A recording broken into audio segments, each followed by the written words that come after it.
Welcome to another session of the World of Darkness role-playing game on the Temple Mount Discord server. Joining me again today are Shad Vienna Feroth of Clan Premier, Sid Rogers, the Changeling Puka, Lucy Fairbrook of Clan Toreador, and joining us for the first time today is Nash Westergaard of Clan Gangrel. So, as in the past, I will ask you guys to give us a brief recap of your character's last gaming session. Why don't we start with, I guess, Sid? Well, you might want to go with me last because I joined in about in 30 minutes from the end. Lucy, then. All right, I'm just pulling up my notes here because I can't live without them. I do know that we started out opening notes. Yes. Similar to the previous day, I wake up with some more reoccurring dreams. Well, not reoccurring, but just more of a reoccurring feeling. I have a dream that I'm in this underground chasm. There's lava, humans that are blackened and burnt. I feel really uncomfortable about the visions that I have. I have my dream book. I take some notes on the dream. I try to make intuitive connections, and there's a lot of prophecies that kind of have myths on the end of time, and I use my occult books to kind of research this a little bit further. Then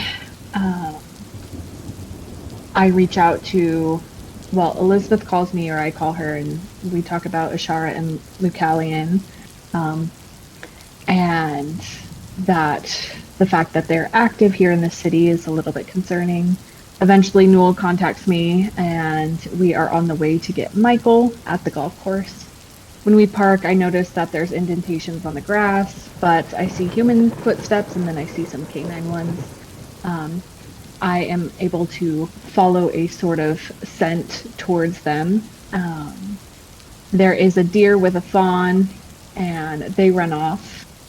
Also, Leetoo's crows show up. We end up following towards the deer and where they ran off, and we notice that there are two wolves there, though they don't seem aggressive towards us, and they have like human-like features. Eventually, we continue on, and we find Leetoo and Michael under the full moon. Newell shoots Leetoo. He catches her in the jaw, and she scratches him. Michael tries to attack, but he's shot by Newell and killed, or in a state that he's not able to heal just yet. And then we take his body and head back to the car. While we're doing that, I notice two people standing on a hill. While Newell's loading up the body, I go over to these two people, and essentially they are the two wolves that we saw. They tell me that they warned me to stay away. I tried to tell them that I'll create some sort of peace. Anyways, we continue on. We go to meet with the prince and the sheriff, and I have a private conversation with them about Newell, and I essentially blame everything on him. We go to find Shad. Shad is waiting at the hotel. We create the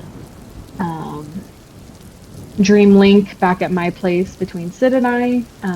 There is a riot that's happening in my dream. I'm on a motorcycle. Sid joins. We create the link. And then we wake up, and we are all going to head back to Newell's hotel in hopes that we will eventually catch him and head to Utah with him. The end of my recap. Thank you. And yeah, the twist ending for all the characters at the end was that Newell Boone drove off without them and left them behind after discussing going to the ranch with them. So Shad, can you give us a quick recap from your character's point of view? Sure. So starting with the end of the previous session, Chad escaped from the scene with the Setites doing the occult ritual on the changeling Sid Rogers by stealing the book, escaping, and then on his way back to his chantry, he's intercepted by some Nosferatu that are disguised as other vampires, and they attack him. He successfully escapes, and then in an attempt to lay low, makes it back to Newell Boone's first hotel, finds out he's not there, moves to the second hotel, and waits for the party, who in the meantime had successfully killed Michael Williams and taken his near lifeless body to the prince, and the group determined together to go to Newell Boone's ranch to lay low from the dramatic chaos of the city and to prepare the changeling for his future life as a magical being.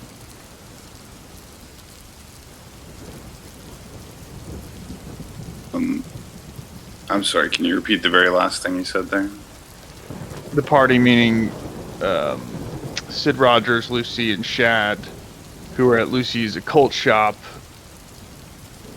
agreed to go to Newell Boone's ranch to lay low, to meet back up with Newell Boone the next night, which tonight in this session, and go to his ranch to lay low, which he had agreed to. Right, but again, I don't know if you guys picked up on it, but Newell at the end of the last session took off and left you guys behind and returned to his ranch without you. Yeah. Okay. Yeah, the characters don't know that yet, though. I see. Understood. So are you guys in the same location now? You guys are at the crystal shop together? I guess, yeah. Is that the case? Yeah, that works. Sid Well, I'm stayed just at my wondering place, and maybe Shad just joins us there because both Sid and I are there. Do you want to recap from Sid's perspective? I mean, he was doing some magical stuff. Yeah.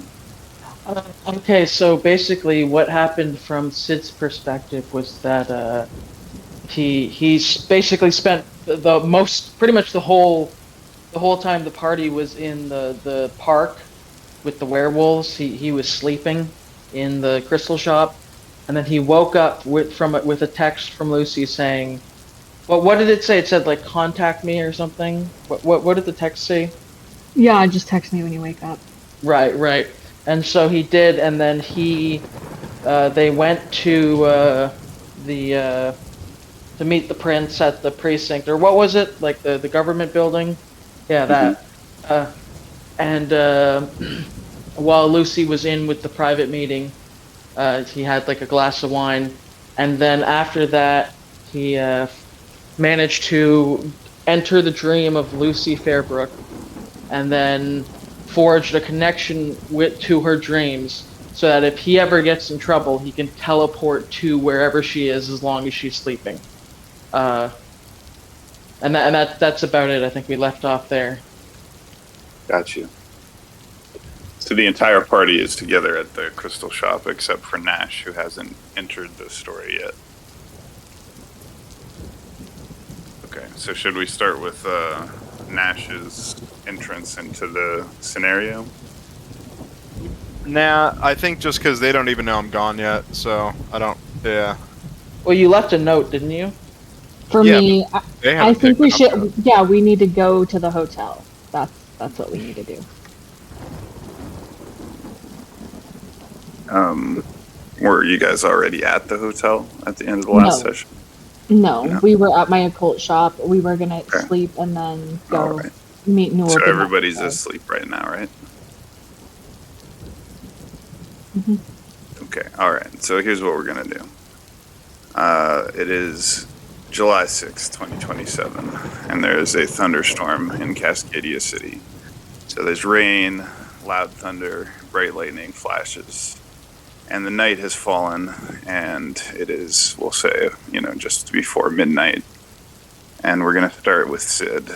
So Sid, you find yourself in like a green field, but in front of you is a path leading into a forest.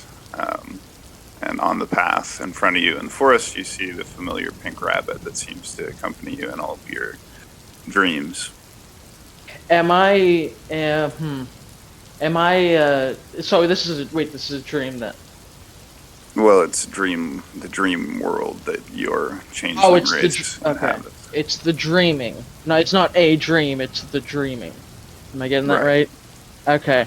Yeah. I guess I'll. Seeing that there's nobody else around this time, I guess I'll try to follow the rabbit, see if it leads me anywhere. So you walk towards the rabbit, and as in the past, every time you get close to it, it continues to hop away from you, maintaining a steady distance, and periodically either, wagging its tail or turning around to look back at you with its albino pink eyes. You walk deeper into the forest, which becomes a little bit shadowy, and there are sort of lightning bugs, like flashing in the trees on either side.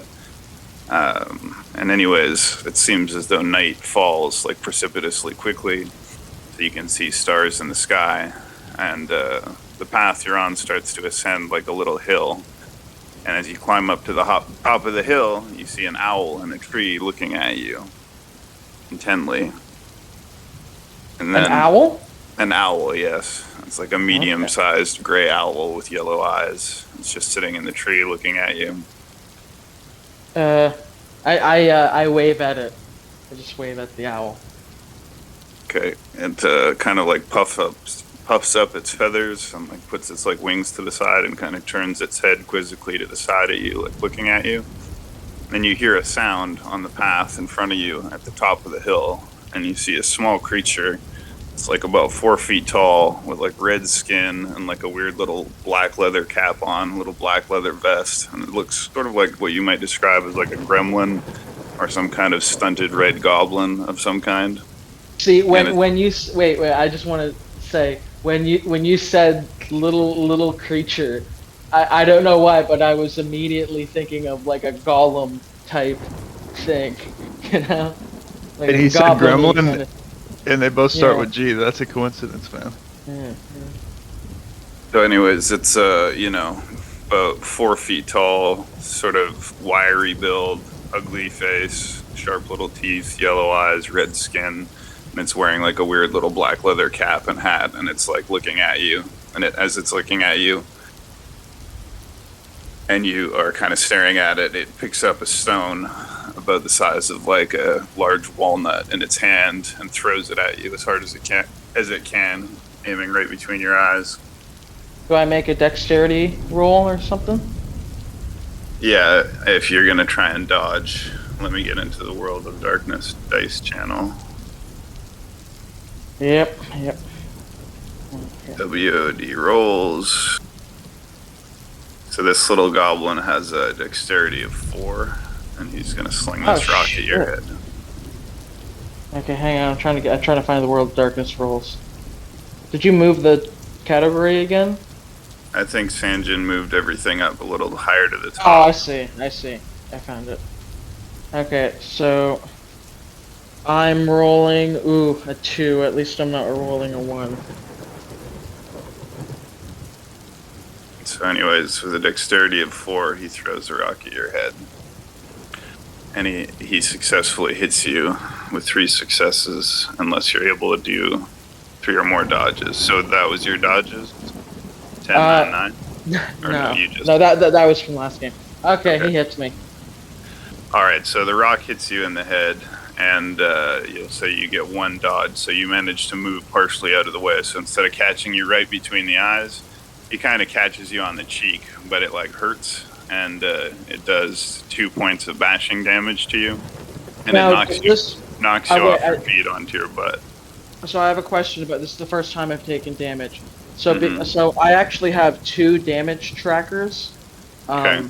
One called Real, which is like the physical body, and the other one's called Chimerical, which would be like the bunny form. So is this real damage or chimerical damage because it's in the dreaming? I mean, can you explain again the chimerical thing? So that would be like the damage taken to his sort of magical essence as opposed to his physical body. Well, yeah, I suppose that he would be taking chimerical damage then. So just like let's say someone attacked his bunny ears, like those aren't part of his real body, right? So that's why I asked. Okay, Well, I mean, you're in the dreaming right now, so whatever kind of damage he suffers when he's in the dreaming. okay. So 2 damage, you said? Mm-hmm. And it also knocks you onto your butt. Ah, shit. I look around to see what the gremlin is doing. The gremlin is laughing and snickering rather maliciously and sort of pointing at you mockingly. So is it like guarding something? I'm on like a hill, right? Mm-hmm. What can I see at the top of the hill? Can I see the top of the hill? You see the little pink rabbit looking back at you with what looks like concern in its eyes, but it's behind the red goblin-like creature at the top of the hill. So and the owl is still there as well. I'm going to do something here. So can I cast, since I'm in the dreaming, can I do my Oneiromancy in here? Yes. Okay, so I'm going to, sorry, my PDF reader's lagging out. I'm going to cast, I think, Dreamcraft, I believe I have. Give me a moment. Okay, yeah. Arts. Just give me a second here. Oh my god. So, Dreamcraft is basically an ability that's like, more or less like lucid dreaming the ability, right? So it allows me to, Can you wait a second? I'm just getting down to the right page. Mm-hmm.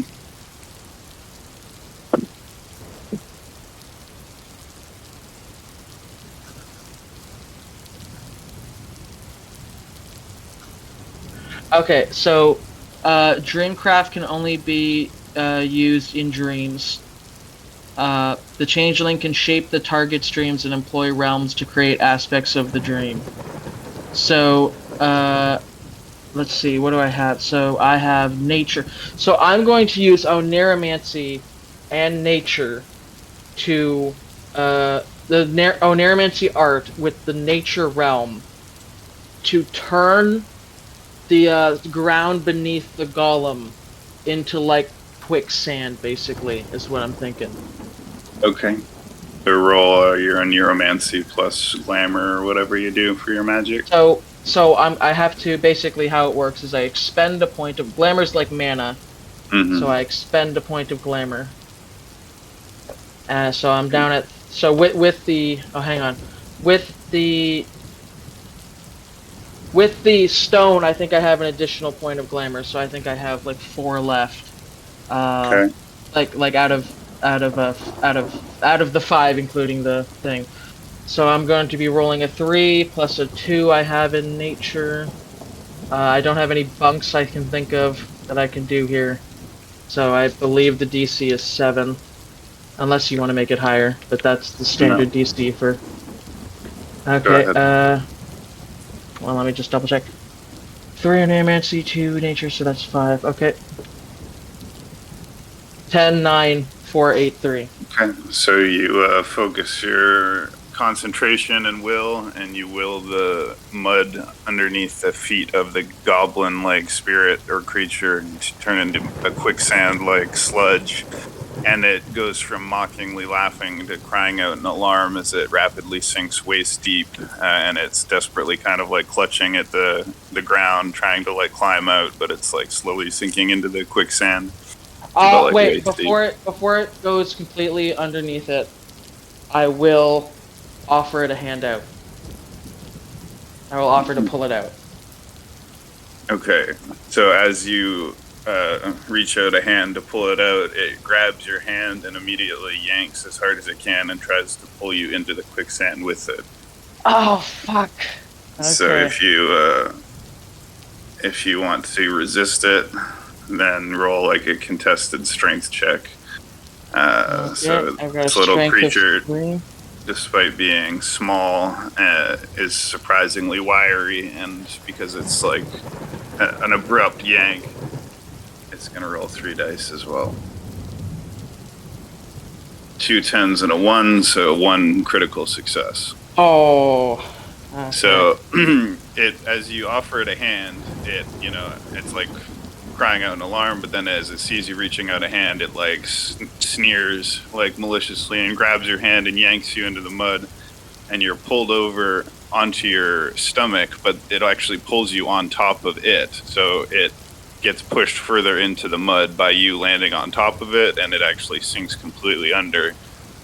Meanwhile, you are still on sort of the surface because you kind of landed on top of this creature. You didn't immediately sink in. And as you stop doing your magic, the quicksand kind of hardens back into mud. So you're okay. You're on top of the mud. The creature is like underneath you. You can it's vaguely still thrashing around, but it's basically completely enclosed within the earth now.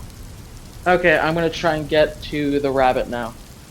So you get back to your feet and you follow the rabbit, which is waiting for you. And it hops along a little bit further into the woods and come to like a clearing. And as you walk onto the clearing, you see like a fantastic view of like a full moon, huge giant full moon, like 4 times bigger than any full moon on Earth has ever been, over like a lake. And like the moonlight's like shining on the lake. And the rabbit is like beside you for once instead of ahead of you. It's just like sitting by your feet and kind of looks up at you and looks out at the moon. And then you wake up inside of the occult store and you can restore 1 glamour point because you wake up with a feeling of like enchantment from the dream. Okay, great, awesome. Okay. All right. So you wake up. I guess you were on the couch in the crystal shop. Why don't we jump now to Lucy Fairbrook? So Lucy, you are also having a dream, and at first, at least, it for once doesn't seem to be a nightmare. You're dreaming about a woman who is holding like a baby in her arms, and she's looking out the window and like rocking the baby. But then after a few minutes, like, you realize there's something wrong, and you notice that the baby has like all black eyes, and the mother has all black eyes, and as the mother looks into the baby's eyes, it like opens its mouth, and it has like a mouthful of fangs. Not just like 2 fangs like a vampire, but like all of its mouth has like fangs. And then all of a sudden, it's like you're watching this from like a 3rd-person perspective, like you're not in the scene, you're just seeing the scene. But at the end of the dream, the woman with the black eyes looks directly at you, and like you feel like sees you, and then she opens her mouth and also has like a mouthful of like shark-like fangs and like all black eyes. And so you wake up immediately from that dream again with this strange feeling of like, these are not your normal dreams. You don't usually have nightmares all the time, but something is troubling your consciousness. Regardless, you wake up to the sound of rain and thunder and lightning outside of your house, which partly drives away the dream. Wait, can you repeat that again? I just said you wake up to the sound of like thunder and lightning because there's a thunderstorm happening in Cascadia City, so you can hear like the rain on the roof and everything is kind of peaceful or whatever. So I wake up and clutch at my chest. What the fuck? I reach over and grab my dream journal that has now seemingly turned into what is a nightmare journal based off of the dreams that she's been having for the last couple of nights.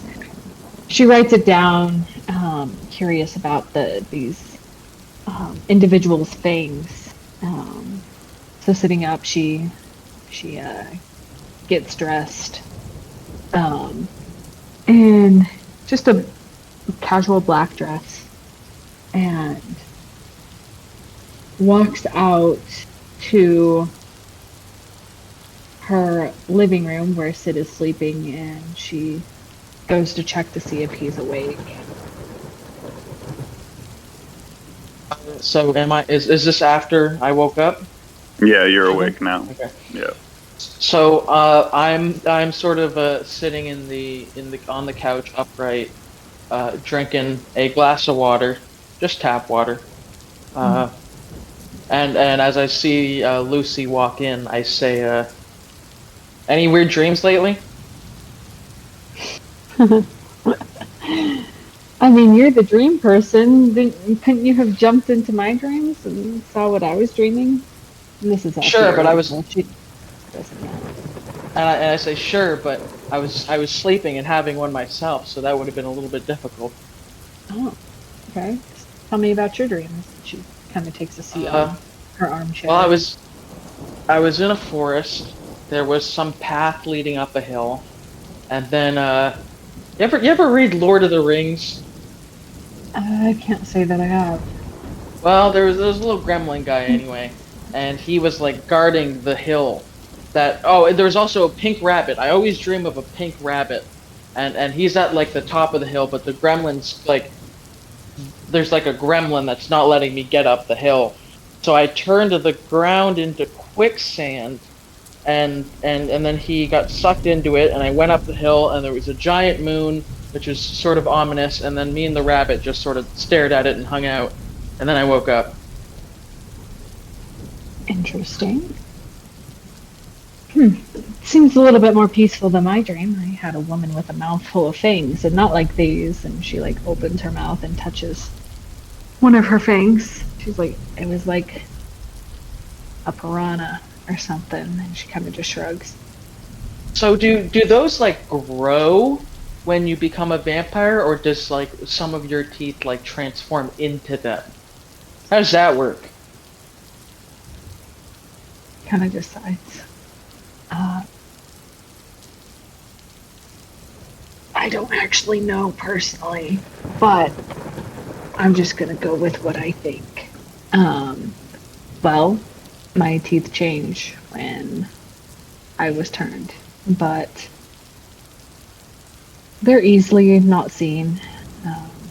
I don't think they're that noticeable unless I really smile. And she kind of gives him like a fake grin that does reveal her teeth. Anyways, do you need to grab anything back at your dorm room for this trip to Utah? One second. In her head, she kind of thinks of some things that she may need to grab. She had already, the night prior, kind of started sticking some items in her bag. She just needs to grab a couple of toiletries and a few books. Oh that could be wait, so helpful. are we packing to go to? Because we still think we're going to the ranch, right? Mm-hmm. Okay. I say yeah. I got at least a couple things I should get.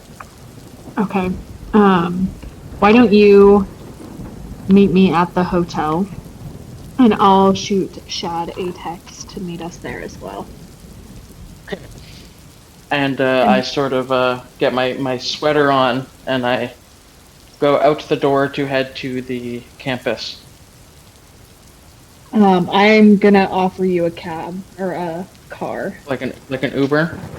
Yeah, she has access to drivers. Okay. Yeah.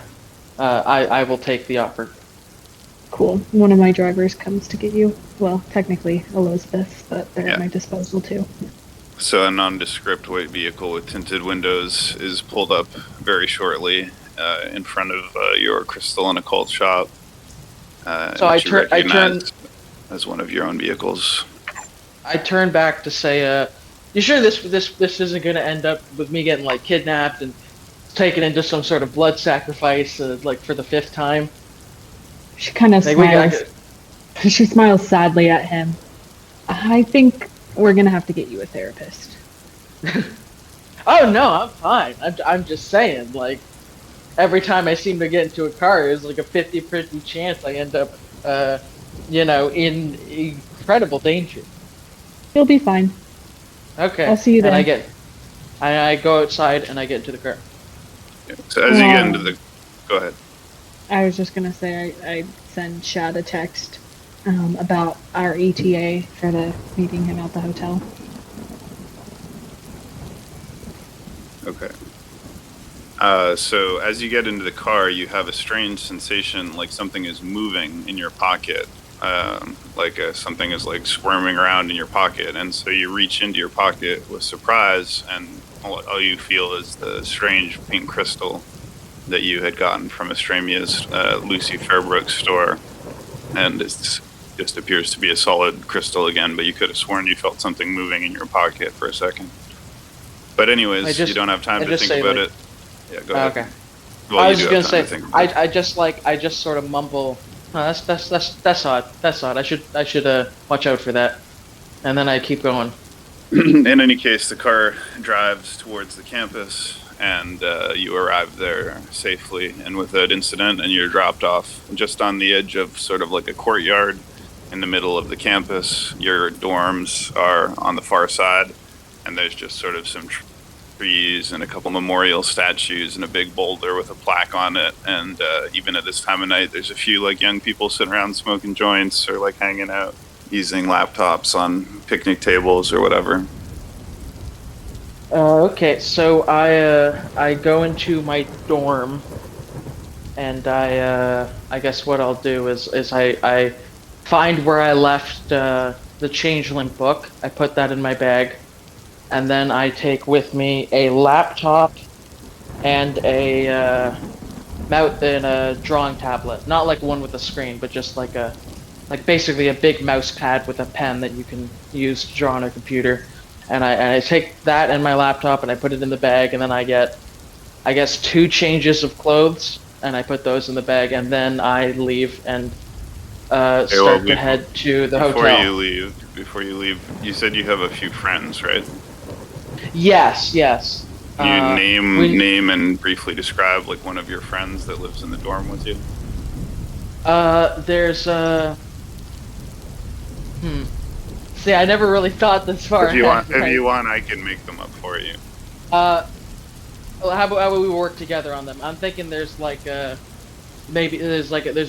his 2 best friends would be like because with the background I took, I have like 7 or 8 people, so we can just do like 2 of them now and then establish the rest another time. So I'm thinking it's like there's like a male and a female, and they're sort of his like best friends at school. They're taking like the guy would be I think he's like a history major, and the girl is like an art major. Yeah, I just need names for let's go with what's the name? Let's go with Donald and Kirsten. Okay, so anyways, Kirsten, as you're gathering your things, Kirsten is already in the dorm, and she's sitting there on the couch with someone that you've never seen before. Sort of a kind of a crazy looking guy. He's got like sort of like a tie-dyed like brimmed hat, and he's wearing like sort of funky sunglasses that are all reflective like yellow. And he's just kind of looks like eccentric clothes or whatever. And this isn't the guy in the purple suit with the top hat I've seen in my dreams, right? It's not that guy? No. Okay. No. This guy's wearing like what you might describe as a fishing hat, except that it's all in like a rainbow camouflage color. He's got like a visor type like visor over his eyes that's like reflective yellow, like the sunglasses that are like wrap around your whole head. And then he's just like a really strange looking guy. He's wearing a hoodie with like a bunch of strange pins with like weird like occult type symbols on them. And in any case, your friend Kirsten is like, One second. Sid, One second. Yeah. One moment.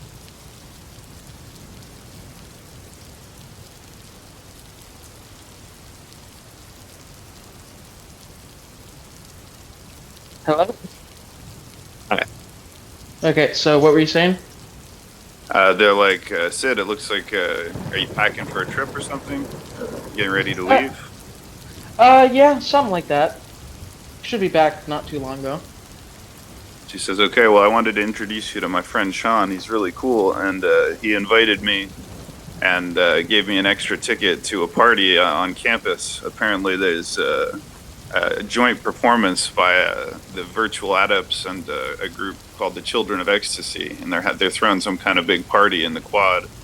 They're supposedly going to have like big setup for like electronic music, and you should totally come. She says it's in a few days, and she hands you an extra ticket, and then the Sean guy like smiles at you. It's like this big like wide smile. And I say I'll try my best to be there. So in any case, you grab your tickets as well as your supplies, and yeah, they say like they hope you can make it. There's going to be really good shows, whatever. And you head towards the hotel. So let's see here. I guess should we jump to Shad now? Sounds like it. Okay. You there, Shad?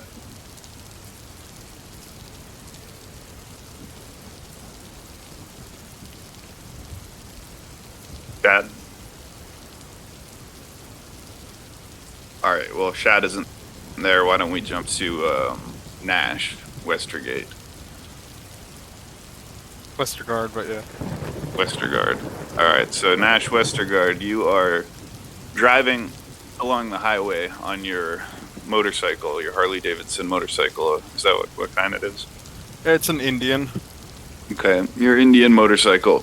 And you've been making really good time towards Cascadia City, where you've heard your hated sire, Newell Boone, was last seen traveling with his rodeo of ghouls. And all of a sudden, a big thunderhead blows up with lightning and thunder, and you find yourself, driving along the highway in the pouring rain as thunder and lightning crashes, but it doesn't really bother you. You're wearing your leather riding gear and everything. And in any case, you approach the city from its northern quarter, right? You're approaching from the north end along this highway. And as soon as you pass the sign that says Cascadia City, you enter like a kind of bleak urban type center. There's like a meat processing plant that gives the air like an unpleasant smell. It's like a smell of like weird burnt animals where they make like cat food and dog food. There's like train yards, industrial areas, kind of bleak, graffiti on the walls, but you drive through it. And you pass some docks and continue towards sort of this more central part of the city, when all of a sudden you see, or hear rather, the sound of several motorcycles approaching from behind you.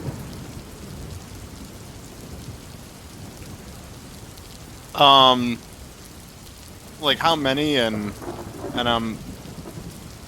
all right, well I keep going. I go faster now actually. Okay, so you hear about 3 motorcycles behind you, and we'll assume you spare a glance over your shoulder, and you see 3 people driving like Harley Davidson type motorcycles, that loud ones with no like proper sound mufflers, and they're all wearing leather like patches or whatever, like motorcycle gang like leather jackets. And you can make out the patch on the front as well of the well, here's the thing, let me think of this.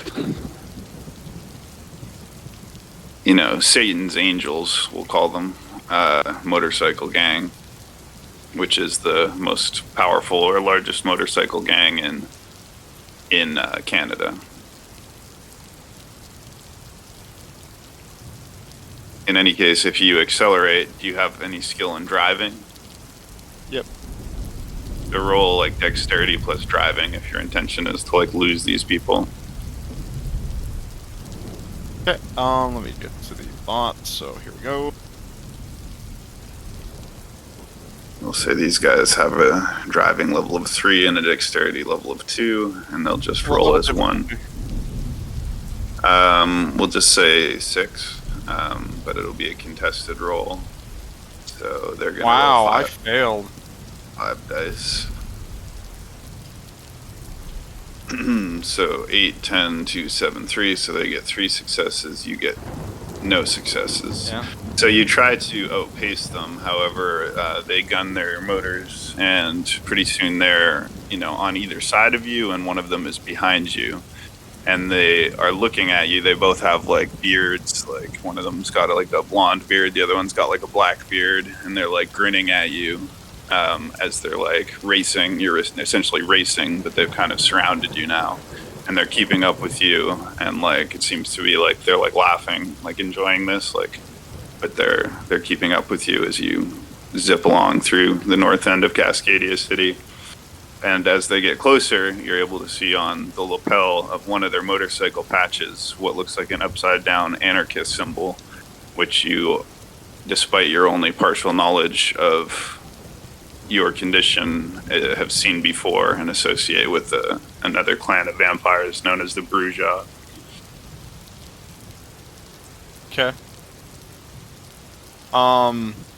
What do I see around me? Is there any safe place to like pull over or get off, or?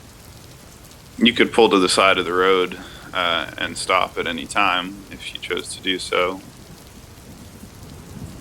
Yeah, there's 3 of them you said. All right, I do that. I'm gonna like swing and, you know, stop the vehicle and kind of stand there like ready in an action of like defending myself. Okay.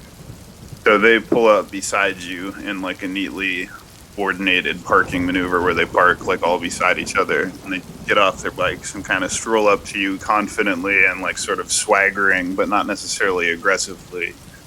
And the lead guy, the guy with the black beard and mustache, all of these guys are big and have like a similar like muscular build. Kind of looks like they take steroids or something like that and lift weights.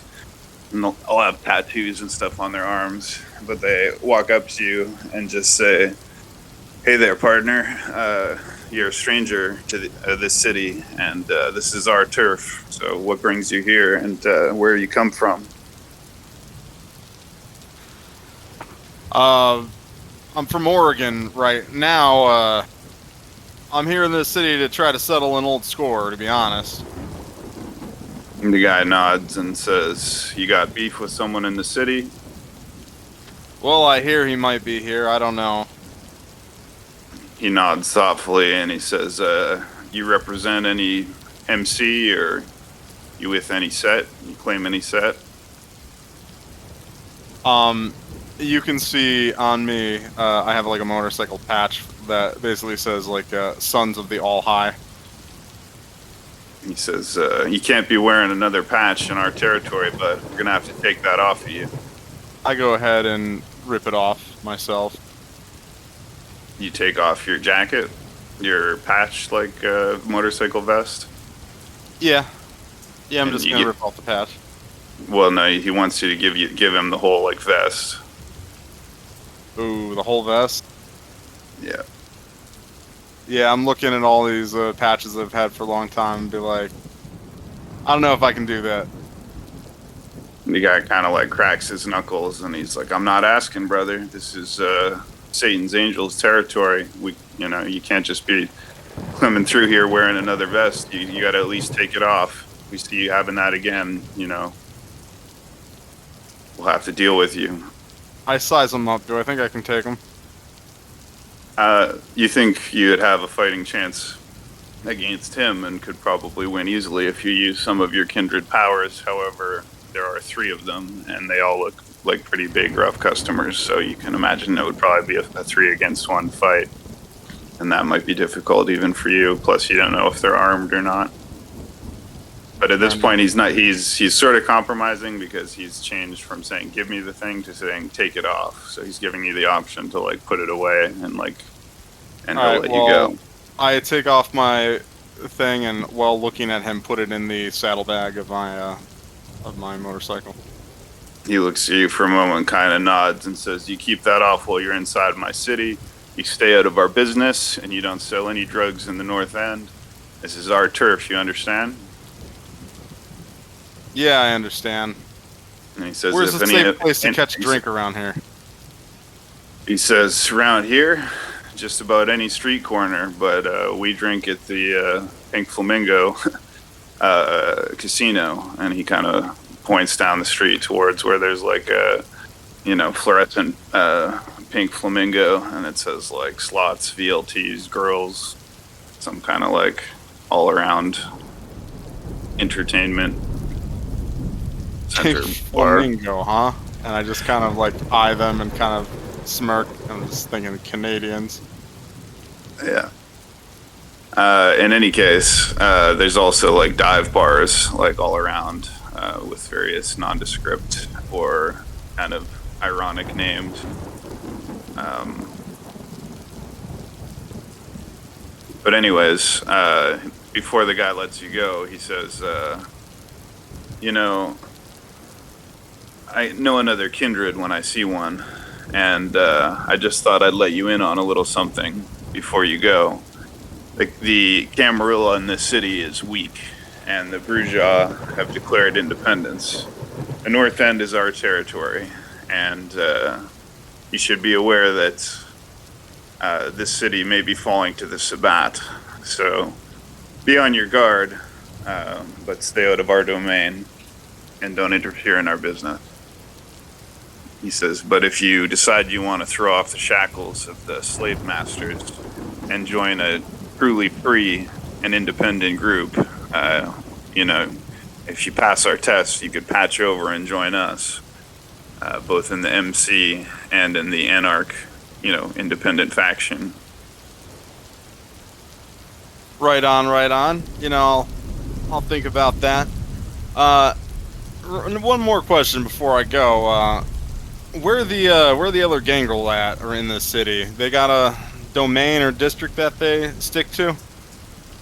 And the guy shrugs and says, you know, gangrel, they stick to green spaces away from away from the city. And so for here, that means the Central Park, you know, park areas. There's Assiniboine Park and there's Wildwood Park. And that's pretty much the only place you'll find those guys. Huh. They tend to stay outside of the city, and as far as I'm concerned, it better stay that way.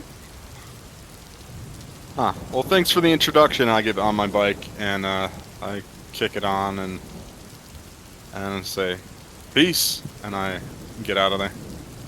Okay, as you're driving away, you sort of notice one of them lifting up a cell phone, and another one kind of smiles at you like with like a predatory or sarcastic grin. And in any case, you leave them behind and drive further into the city. Are you looking for any particular destination? Yeah, that one park you said, Wildwood, that just sounds like a gangrel park. I mean, even the name of it, so that's where I'm gonna try. I'm like GPSing Wildwood Park, Cascadia City. All right, it brings up the directions to a sort of experimental urban forest residential neighborhood called Wildwood Park. You see that it's divided into residential sections by letter, section A, B, C, etc. And in the middle of all of those residential areas in the center is like a big wild park space. And it takes you about 10, 15 minutes to arrive. You're soaking wet, but it doesn't really bother you. The rain continues to be pouring down and thunder's crashing as you come to the entrance to this area, which is a sidewalk, right? There's no further road access.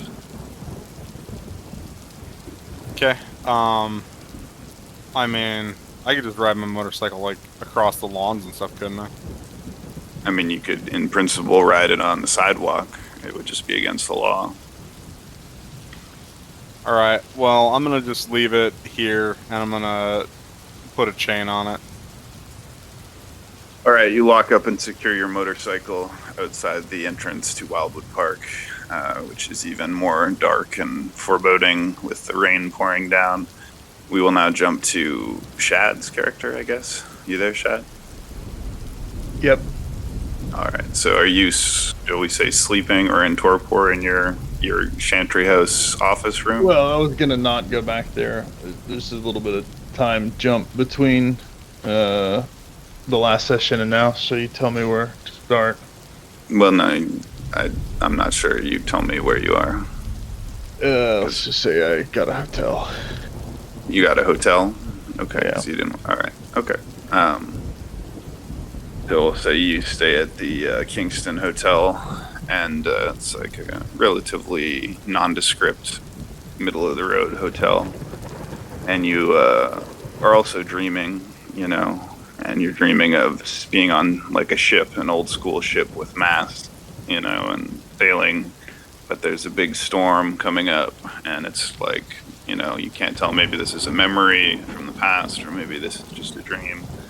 But the storm is so big that you're afraid that your ship's going to be overwhelmed. Everybody's like trying to pull down the sails and everything and deal with the storm, but it's a big freaking storm. And you find yourself like walking to the edge of the boat and looking down, and you see like a huge eye looking up, and then like giant tentacles, and there's like a kraken like giant octopus like monster that like wraps its tentacles around the ship and begins to like break it and like crack the mast, and the ship is like being broken and like dragged under. And then the last thing you see is like this big whirlpool full of tentacles like sucking the ship down underwater, and then you awake from the dream, the nightmare, into your office, or into your hotel room rather, with the strange uneasy feeling that lingers after you wake up from the dream.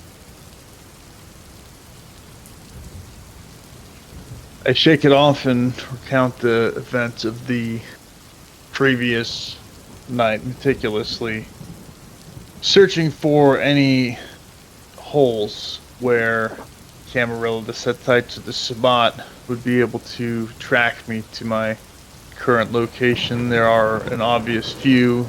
Lucy the Toreador may have explained to her masters our plot to leave the city. Callan has some degree of knowledge and tracking of my whereabouts and Sid's whereabouts. But as I review these things, I determine the best course of action is still to meet up with Ol NB and depart this night for his ranch. So I received the text message from Lucy that says they're heading over there as well, and I go myself on foot. Very well. So you are walking through the rain, and it is pouring, so you try and stay under the trees. Nice thing about Cascadia City is both sides of most of the streets are lined with big, mature elm trees that block some of the rain. You can't see as far in the rain, but there's still the waning moon is still pretty bright in the sky, so you can see pretty well. And as you're walking towards the hotel, you see what seems like a familiar person leaning against a lamppost in the near distance, about 10 meters away from you, 20 meters away from you. He's just kind of nondescript, wearing like black jeans, black shoes, black hoodie. He's like looking down at the ground with his hands in his pockets and like a cigarette hanging out of his lips with like smoke rising up. He's not looking at you, but he's waiting there in the pouring rain. And you think it's the guy who you saw before. He said some weird shit to you about like a broken mirror, but you can't really remember what he said. I look at him as I approach and walk by him, giving him some distance, but enough that he can look up at me, and I'm waiting to see if he recognizes me in any way. And I also want to tell if he's like lucid now or not. He looks up at you, and he's got like kind of a bushy, grayish, not grayish, but like kind of graying beard. He looks a little bit like maybe he's like mentally ill or something, because he's got this like shaggy beard and whatever, but his clothes are actually nice and clean. There's no brand names or anything on them. He's dressed all in black. He's wearing nice like black running shoes. And he does look at you with like wide eyes, and his eyes are sort of wide and strangely like pale. It kind of looks like someone maybe who's been like shell shocked or traumatized, or almost like he's seeing something that you're not seeing. And he looks at you with like recognition, and he says, "The eye of the grandfather is upon you. You have drawn his gaze, and the strands of the web, they meet here." And he reaches out with like a finger, and as though he's gonna like slowly reach and touch your forehead. He's like, "Many strands all meeting right here." And he like reaches to touch your face with his finger. I kind of jerk back quickly and softly grab his hand, lowering it, and say, "Thank you. Who exactly are you?" He says, "Conrad. My name is Conrad." And then he sort of shakes his head a little bit, as though he's like temporarily like shaking a vision or something out of his mind, and he says, "The time is coming closer, closer every night, and each of us are like cogs in a clockwork machine that was built long before any of us were born. We think we have free will, but we're all agents, actors. This world is a marionette show, and you think that you're the puppet master, but you're just a puppet, a dancing puppet, just like me." And as he says that, he kind of smiles at you, and then he turns and like walks away from you into the darkness. I open my mouth to respond, but as he turns away, I shut it and watch his gait as he leaves. He walks away with like a casual, he doesn't run or speed up. He's just sort of like strolling away and like shaking his head. I shrug and continue my path to the hotel.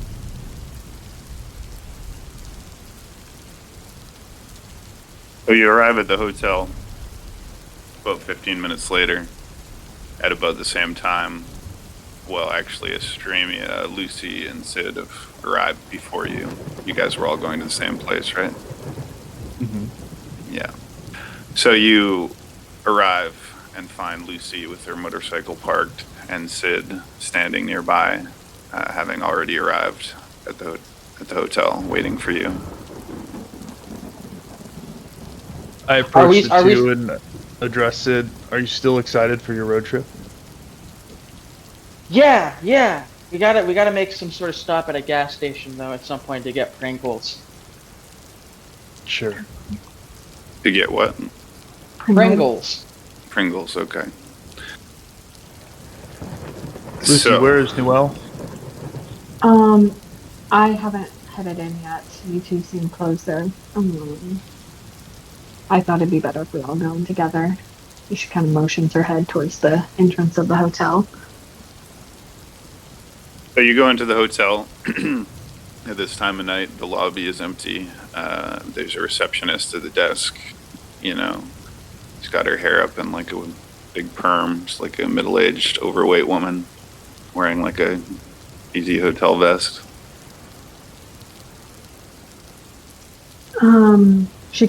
She looks over at Shad. Do you remember Noel's room number? And the lady I kind of do. looks over at you and says, "How can I help you?" Oh, we're just stopping to meet a friend, Noel Boone. Oh, Mr. Boone, yeah. Actually, he checked out mid-afternoon.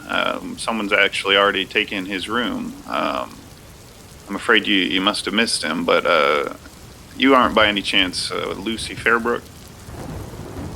She kind of looks over at Shad and then over at Sid, like confused, but she looks back at the scowl in front of her. I am. She says, "Seems Mr. Boone left a message for you," and she takes out like a piece of paper and an envelope and like puts it on the desk. She grabs the paper and opens it up, starting to read the contents inside. It says, Okay. I'm go ahead. reading the message. I just sent you the message to your Okay. DM. So I'm going to read it in my head first before I decide to read it to everybody.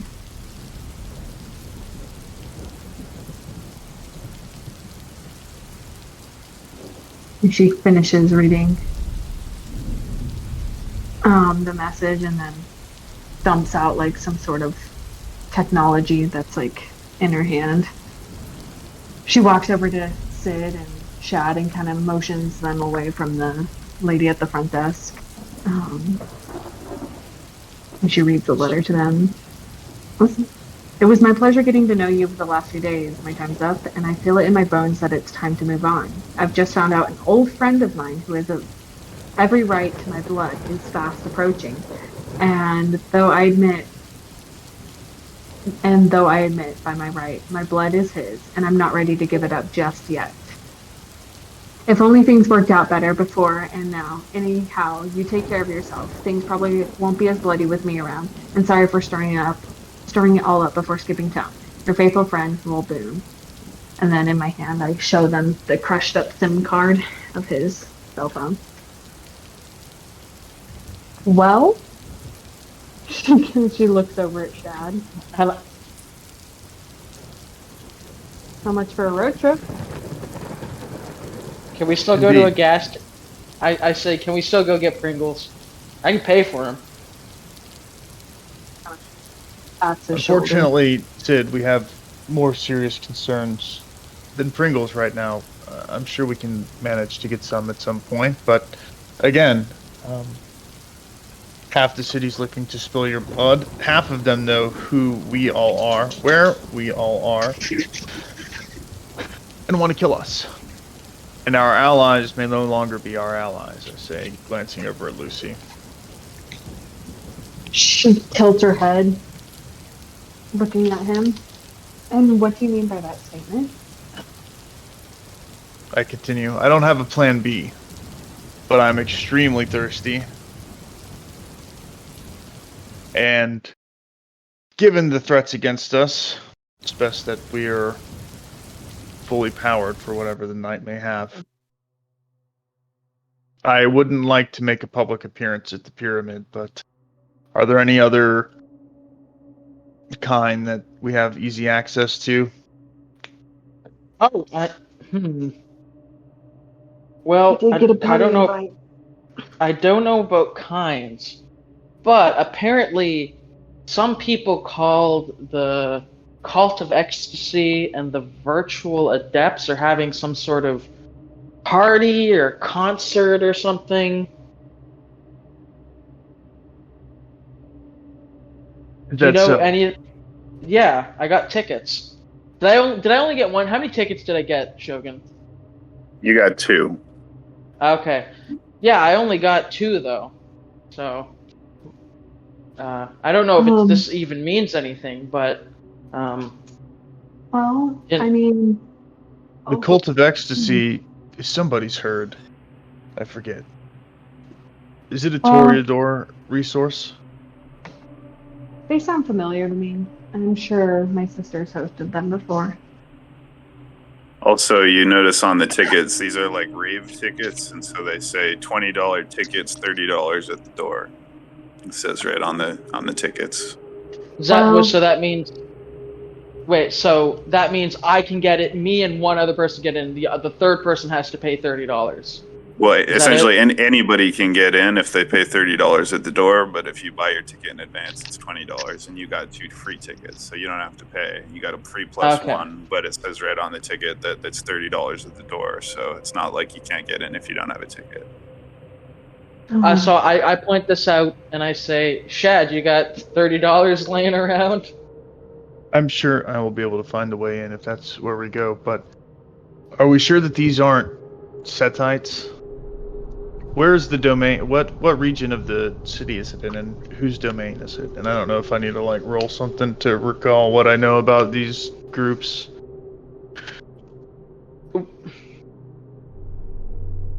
So Shogun, where does the ticket have like an address on it? Yeah, the party is actually going to be taking place on campus in what's called the Quad, which is like the central area between some of the main university buildings. It's like a big green space, and there's like a theater there, or not a theater, but like an amphitheater type stage for small like concerts and events to take place on campus.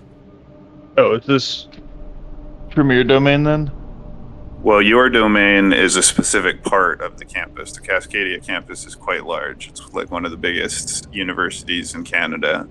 And so it's quite large. So your territory is the esoteric, hermeneutics and hermetical research part of the university with the attendant libraries and dormitories.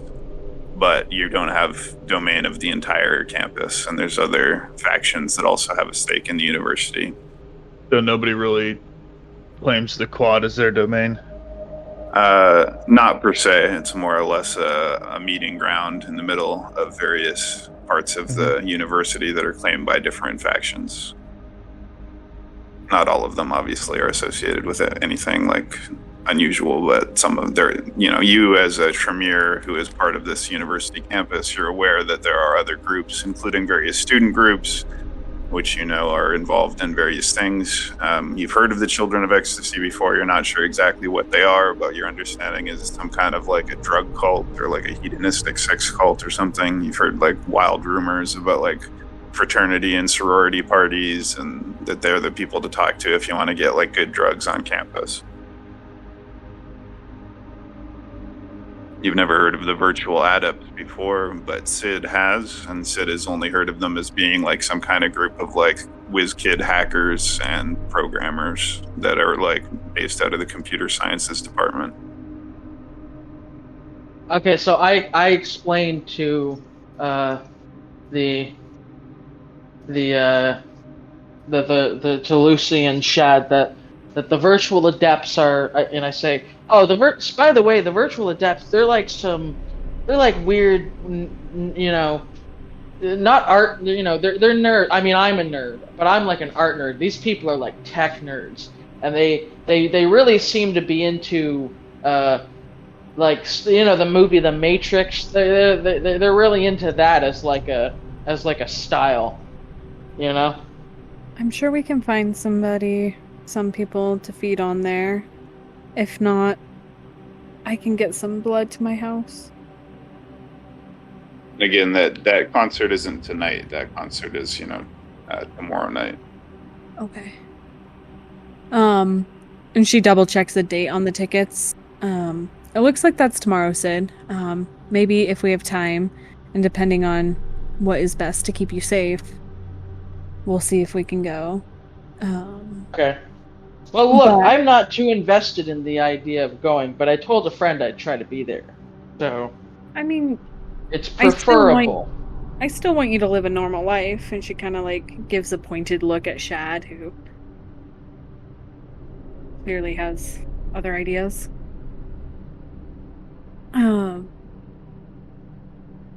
This boy will by no means live a normal life. It's in his blood to do otherwise. And it would be good for him to realize that and work towards it sooner rather than later. No offense, kid, but you're gonna have to pull your weight at some point. He just figured this out about himself. Give him some time. Well, that's exactly what I intend to do, but where we spend that time is important. For now, let's just go to your domain and I'll find a few kine on the street to feed from. You guys can go to a gas station if you would like. Alright. She heads out to the street, and she does have her bike there. And realizing that she can't carry both of them on her bike, she motions to Sid to join her. And she looks over at Shad. You have my address to my shop, correct? Yes. Alright, well, I'm gonna take him to a gas station, and I will meet you there. Shogun, Alright. do I still have that? Wait, Shogun, do I still have that chimerical damage? In the dream realm, you basically have like a black eye from getting a rock thrown in your head. Okay. Shad, your phone vibrates once, I take it out and look at it. and it says, "Present yourself to the Bishop of Arcadia City at Miskatonic University. You have 1 week. You will make your appointment one way or the other." And then there's an emoji of a rat, and the number comes up as unknown number. Great. Well, things are in motion, I say as I walk down the street, and maybe let's fast forward this, but like let me know what rolls I can make to just track somebody down and either chat them up or take a few points of Nope. Vitae stealthily. Nolo posted like a rule set for hunting. So basically you can roll a d10 and the difficulty is based on what kind of area or environment you're in. So just go ahead and roll a d10. Are you trying to hunt on campus? No, I guess we're by the hotel right now. Right. But you want to hunt around the hotel. Yeah, just immediately in my presence. So, I'm going to say that in order to find someone, you're going to need to roll at least 7, just because 9. it's a thunderstorm, so there's not so many people outside right now. So you I rolled a begin. Are you by yourself hunting? Yes. So you kind of walk out into the pouring rain, and you walk down, some side streets where there's bars and strip clubs and things like that. And it's not too long before you notice a derelict-looking man with like a, trucker type hat on and scruffy beard, and he's passed out beside a dumpster with like a bottle in his hand inside a brown paper bag. He's just like got his head over to the side. He's like leaning against the dumpster and like unconscious. Let me check something real quick. 1, 2, 3, 4, 5, 6. All right. I'm gonna take like 40% of his blood, so he will be in need of medical attention, but then dial an ambulance to come pick him up. And I'll even wait like a minute or two after I make the call and say, hey, there's a guy, he's not looking too good. There's a lot of missing blood on the ground. And I'll wait for a couple minutes until I hear the sirens approaching and start drinking his blood. All right, you drink his blood, and as you do, you start to feel like a warm, fuzzy sense of intoxication, as this man had very high blood alcohol content. So you will receive like a -1 to certain rolls because you're a little bit drunk now, but you can add that many points to your blood.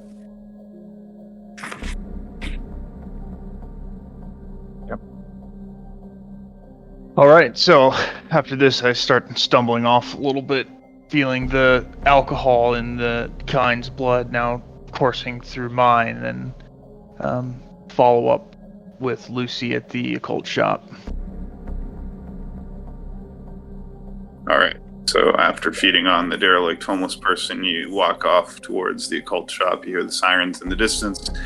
You arrive there not too long after on foot, without any further interruptions. By the time he gets there, we will be there, but we did stop at a gas station where, she let Sid get some Pringles. I bought one normal one, and one regular one, and one sour cream and onion one. Okay. Can I add those to my inventory? No, I'm kidding. I assume it doesn't matter. So once we got his snacks, by the time that Shad is stumbling up, we're off. I'm getting off my bike and tucking it into the alleyway next to my shop and pulling out my keys to unlock the door. Also, there's images of the shop and my home in the server, if you guys are wondering what it looks like. Found images. So we walk in. She kind of looks at Shad. Did you drink from a drunk? I just kind of shrug. Yeah, whatever. All right, go on in. Kind of ushers the two of them inside of the shop. I enter the shop, happy to have my Pringles. There was no one in the shop while you guys were away, right? It's closed by now at this time of night. Yeah. Okay, so when you walk in, you feel a sense of disturbance because you know your shop really well. You put out all the displays yourself, and yet you can tell that a number of things have been like moved around and put back in different places, and it just like makes you feel uncomfortable because you don't know or why this happened. Her body gets a little bit stiff as she's like looking around at the different items, and she moves over to a shelf and runs her fingers over the books and notices that some are in a different order and other things, and she looks back at Sid. Did you come down here while we were sleeping? No, I just woke up, got a glass of water, and then sat on the couch. Are there any windows in the top or bottom floor of your building? Yeah, there are windows. On the top floor as well? Yep. Okay, so you feel also like the motion of wind, like air, night air. You can like sense night air coming in from upstairs, but you know that you left all the windows closed, as you always do when you leave or whatever. She mutters under her breath. Fuck. And she runs up the stairs to go find the source of the draft. So again, you notice just the strange sense that certain things have been like moved around or disturbed. You can't tell if anything's been taken. You don't see anything obviously missing, but also you see the window open and the curtains are kind of blowing in the wind, and a window on the top floor has been like left open, and it had previously been locked, and you see that the lock has been like broken from the force, and the window is still ajar. She goes out the window. Not out it, but over to the window to look out to see where maybe somebody had come through. I mean, all you can tell is that like someone must have climbed up somehow to the top floor. It wouldn't be easy for someone to do, but it seemed that someone has broken in or perhaps broken out. But your guess is they entered and exited through the same window. She walks back down to the main level of the shop outside of her room, down to the shop, and she looks at Shad and Sid. I'm pretty sure somebody was in here.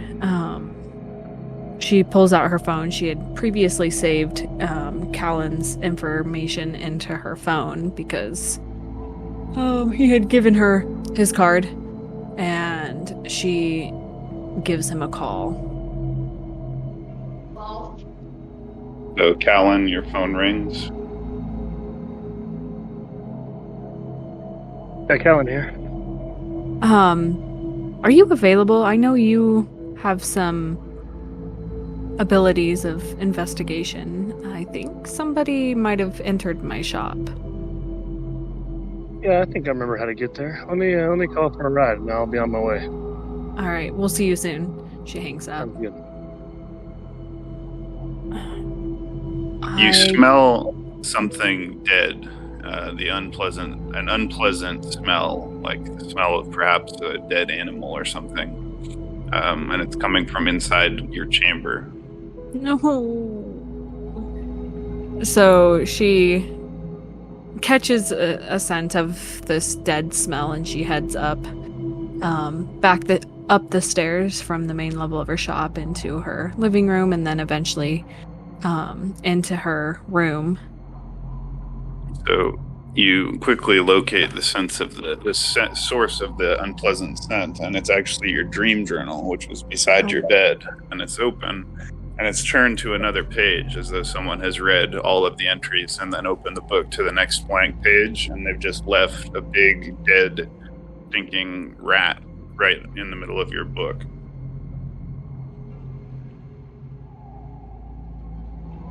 Sorry, what did you say something to me? Sorry, I'm trying to You're good. explain something to my mom. Okay.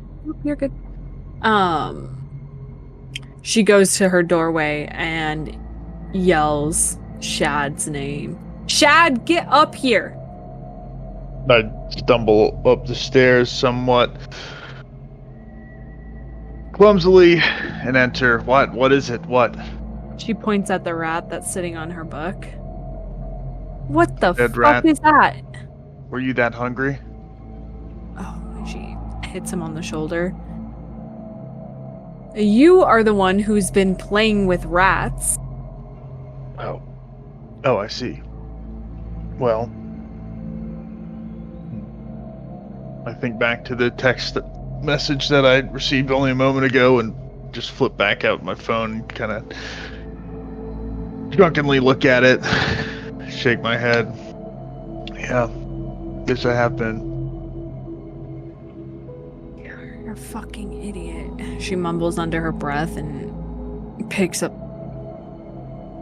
doesn't pick up the rat yet, but kind of scoots it off her journal and tries to like shake off any blood that could have been on it.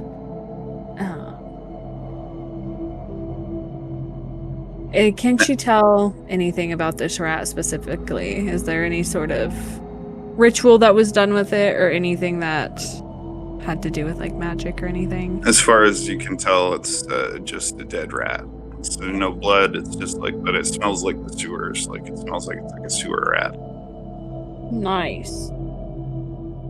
I hold out my hand and I say, let me take a look at it. My journal or the rat? The rat. She hands him the dead rat. I throw it out the broken window and like smirk. My demeanor changes a little bit. It's just a rat. And I walk back down the stairs. You're infuriating. And she starts like thinking over the pact that she had made and promise she made with Elizabeth Fairbrook, and the fact that she now has to babysit him too. She like rubs her temple with one free hand while holding the book in the other as she like flips through the pages of her dreams, reading through them again, just trying to see if she can piece anything together based off of the dreams. And she does gather that all of them are apocalyptic sort of omens and dreams. She closes the... Go ahead. So wait, has she said anything about her dream? Sorry, I was semi-preoccupied.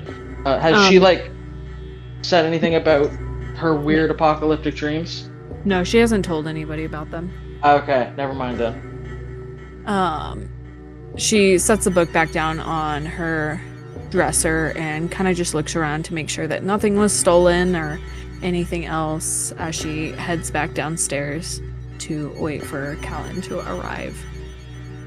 I'm looking through the crystal shop on the first floor.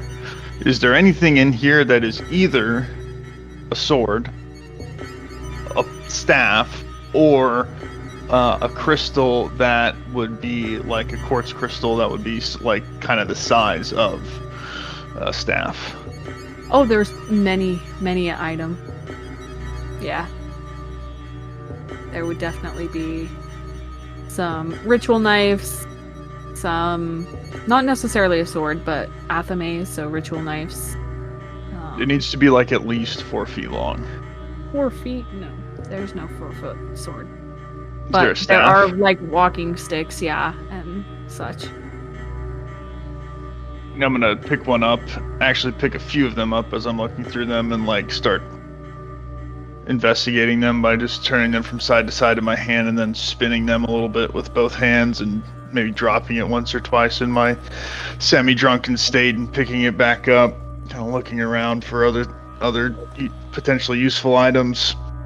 And then I decide on one in particular that's gnarled wood that's well treated and a little bit sturdy and hardy with a dark finish.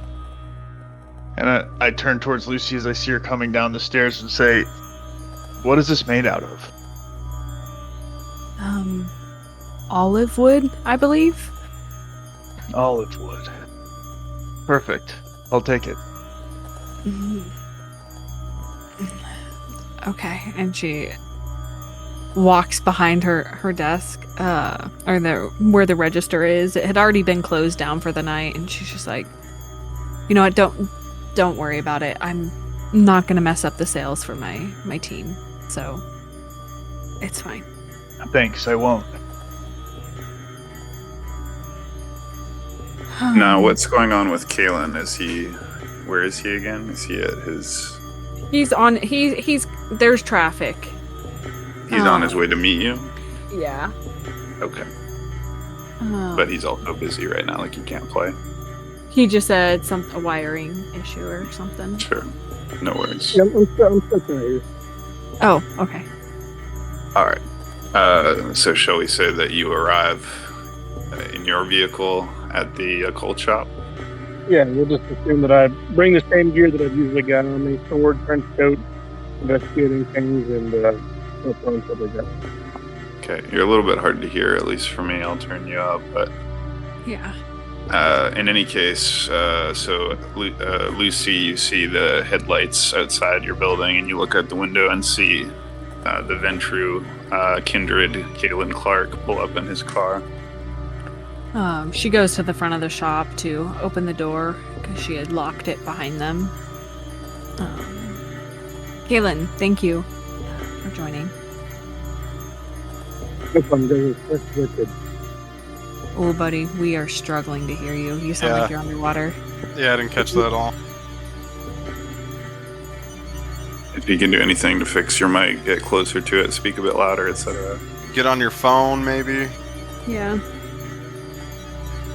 Take your mic out of the bathtub and put it like by Why your don't we mouth. pause his story, give him a chance to deal with his mic, and we'll jump back to Nash Westergate, who has just arrived. Is this better? There That's you Yeah. go. better, yeah. Marginally. Yeah, the music was like overriding my voice. Yeah, you can turn it down. It's the fiber bot at the bottom. Yeah, I got it now. Okay, so you arrive at the Crystal and Occult shop, and you're invited inside by Lucy Fairbrook. Inside, you also see Sid Rogers and Shad Vienna Feroth, who's holding a wooden staff. Very good evening. Good to see you all. Hey, thanks for coming on such short notice. Chad, I almost know. didn't expect to see you again after you ran off west. And she kind of just nods pointedly at Shad. Those were as if those were her own thoughts. Anyways, something. I feel like we figured it out, but this one over here, and she kind of motions with her thumb, made a deal with the King Rat, and I think maybe somehow I'm being targeted because of his foolish actions, and she explains to Callan the dead rat that was on her journal. And So, items you moved got a- around. You've got a rat in your journal. I'd say King Rat's probably a good guess. Yeah, I think so too. I kind of feel foolish for calling you over before Well, investigating further, but I know. Has Chad blown his cover yet, or do you expect that we are still are we still being well received by the Sabbat so far, and in the Alices or covers of joining? Yes.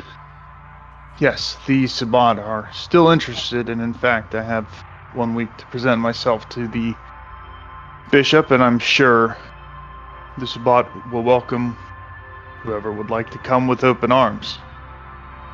Very good. Well, I've made contact with the sheriff. Let him know that if you were to hear anything concerning regarding me, that it's part of the plan. But I'm going to go ahead and extend that out for you as well. But I'll tell him to keep it to himself. I think for a moment, and then smile warmly. Thank you. Lucy, do you agree with that plan, or have you been informed of that? I haven't been informed of this plan. She kind of crosses her arms. You do well to keep it to yourself. If you'd like to join, you'd be more than welcome. But I believe we needed to go some distance over to Mr. Chronic University in order to pledge ourselves as anti-tribute. This is all just a ploy, of course, but discretion is necessary at all costs. She nods her head. I don't think I'd be received well if I were to join you in that adventure. I'm too well known. People know who my Cyrus is and how closely I work with her, so I think it's best that you two continue this on your own. What a prize it would be for the Sabbat to convert a Fairbrook. Very true, and these are uncertain times. I think there's enough room for fluctuation, as much as there is going on currently, that you might be able to present yourself as well. You should at least come with, if not to present yourself, at least to check out the neighboring city. More pressing yet is the boy. We had planned to extricate ourselves from the city at Bill Boone's ranch, but he left without us, and the boy is not safe. Interestingly enough, after consuming the boy's blood, I had to remain home as I was recollecting some of the visions or dreams it seemed like were coming to me. And it seemed as though there was someone who Newell knew that I can't get out of my mind, but I'm not quite sure who he is.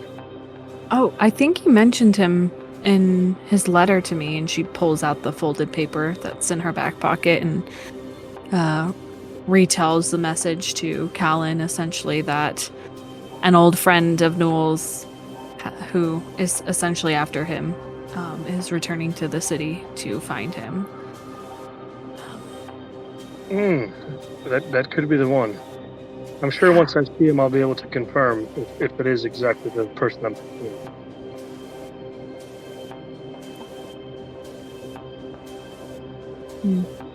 So what now was Alright. the letter from King Rat? It was just Well- a simple message. With a sign, rather, yes. He left a dead rat in Lucy's upstairs, and it made her very, very scared, I say mockingly. Okay, well, and she kind of just like pauses because she hasn't really told any of them about what she'd been dreaming about the last couple days. What throws me off is where it was located. That journal wasn't just any journal. And she kind of like rocks on her feet before speaking again. I've been having dreams. And not like dreams like his. And she like looks at Sid. But prophetic and terrifying dreams of apocalyptic world and dreams of dark bloody moons and people dying and I jump in and I say, wait. Say that part about the moon again. a bloody moon, full moon. It was bleeding. Sorry, one second.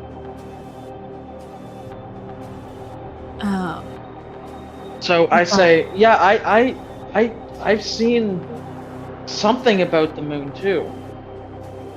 Interesting. Uh, And we it did was- just have a full moon. Yeah. Well, What- even that dream that you joined me in, there were people chasing us, and they looked like they wanted us dead. Yeah. Yeah. And that's what concerns me about the location of the rat. I could give a fuck about a dead rat. It's the dreams, and I've been trying to do some research on my own, and all I've been able to gather so far is that, you know, they're myths on end times, like Gehenna. And I don't know what to make of them, but whatever is happening in this city, there's a bigger picture that we are yet to be aware of. Unless any of you Bad. have more information. Are you still carrying the heavy book that you stole from the Setite ritual? Yes, as well as a few other books to help me cross-reference its meaning. Okay. Well, when Lucy Fairbrook says the word Gehenna, you know, inexplicably the large, heavy tome that you took from the Setites' temple, like, falls on the floor in front of you, and it, like, falls open, but you can't explain it because you thought it had been secured safely within, like, a bag or within, like, a pocket, but it somehow has fallen open onto the ground, and on the page that it's open, there's like an illustration from like a scholastic monk from like the Dark Ages, like Gothic style, and it's like essentially a depiction of like the devil with like claws and horns, and you actually recognize it from the Codex Gigas, the Devil's Bible. It's like a very similar image to that. Oh. I gleam and smile as the book hits to the ground in the dim-lit room. The air seems thicker than it did even a moment before, but maybe it's just in my head, and I begin to laugh.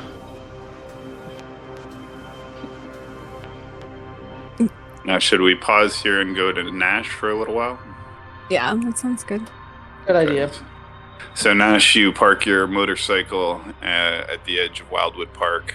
The inner park area is only accessible by a sidewalk, which is illuminated at intervals every 20 yards or so, 15 meters or so by street lamps of sorts, and you can see raindrops. It's still thundering and storming.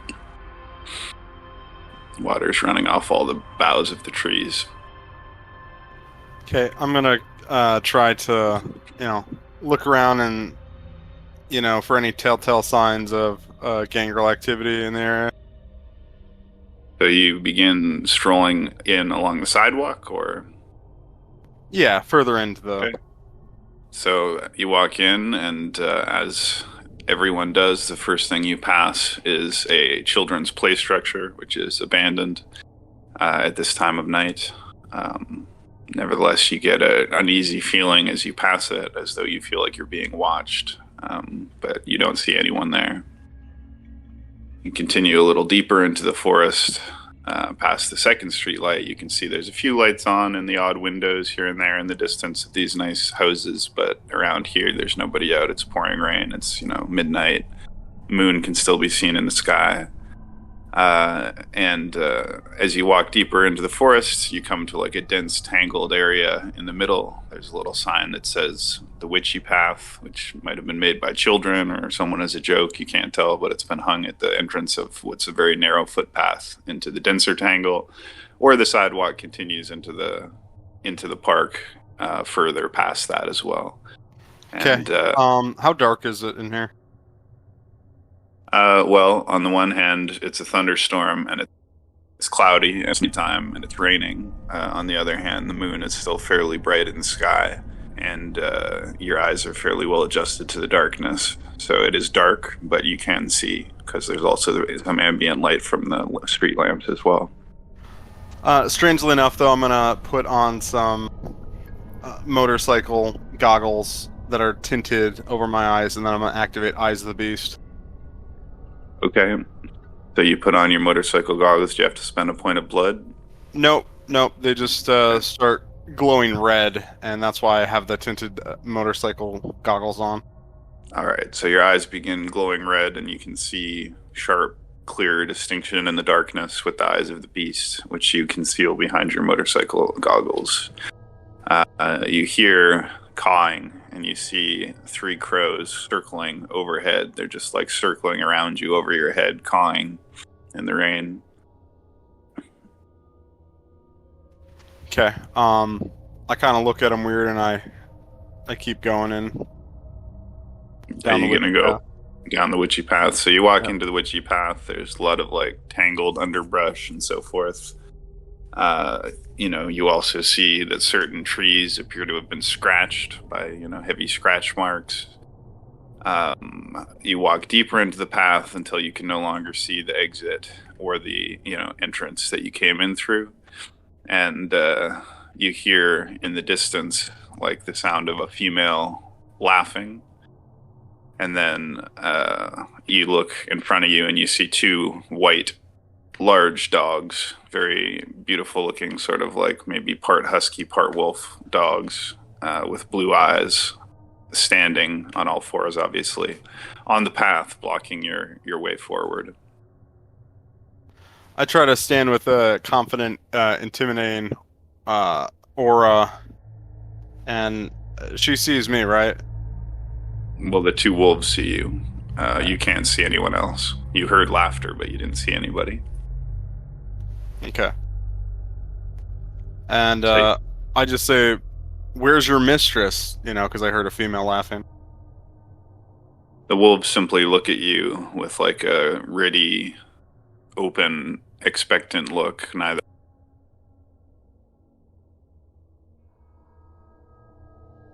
Okay. Our friends. And And anyways, you get a very strong feeling on the back of your neck, like someone is watching you from behind. I say out loud, I wish to meet with the gangrel in charge of this domain. Well, you hear a footstep behind you, and you turn and see a young woman, probably early 20s, who has like faded or soft pink hair, white skin, and pink eyes. Looks like an albino, essentially, albino pink eyes. And she is standing behind you and is making no effort to conceal the long, sharp black claws extending from all 10 of her fingers, nor the fangs, which are extended, nor the unnatural kind of gleam in her eyes. And she says, "Intruders, intrusion after intrusion. This is the sacred domain of my father, Cagliostro Claw, and yet with all the Camarilla traffic through here lately, you'd think it was some kind of amusement park. Camarilla go on and on about traditions and rules and what they expect us to do and not do, and yet they treat our territory like a common restroom to be tramped in. So tell me, what new trick of the prince is this? What new lapdog has he sent? Have you not given up yet on this idiot's quest? Cagliostro may have let you take Michael Williams, but he will not let you take me. And if you come here asking for my surrender, I will take your life and drink your soul, blood hunt or not." Whoa, hold on. We got off on the wrong foot. I don't know anything about the prince or this area. This is literally the first hour I've been in this city. I was just coming to make pleasantries with the gangrel leader here, and I came to realize, to knowledge some Brujah bikers, that this might be where I would find someone in charge here. He laughs and says, "You expect me to believe that you're the third or fourth, Camarilla vampire and the second gangrel to enter our territory in less than 3 weeks? I don't believe in coincidences, but I'd be a fool to believe that all of this was by chance. As for the Brujah, those idiots look to us thinking that they see in us a kindred spirit. They think that we, like them, value freedom and independence and liberty." She spits. "Fools. They are nothing like us. They are like the kind, bleeding idiots speaking about politics and democracy. We are not like them. We are predators. We are the true lords of the night." Amen to that. And I like raise my hand and let my claws out on both hands. I expend a blood point to do that. She says, "I see at least you have claws, so perhaps a beast you are in truth."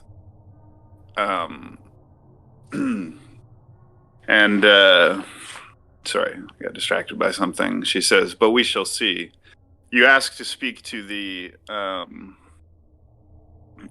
ask to speak to the lord of the, of this domain, but Cagliostro does not receive common visitors who enter unannounced and uninvited. So if you wish a message conveyed to him, I'm the best and only ear you'll get." Well, just tell Cagliostro I, pay him respect and here in his domain, and I'm here looking for someone. I was just wondering if maybe he knew the guy I was looking for. And she says, "The person you're looking for, you seek Quarry?" Oh yeah, I kind of like pick my teeth with my claws. This one, they owe me their blood, and I mean to collect one of these days.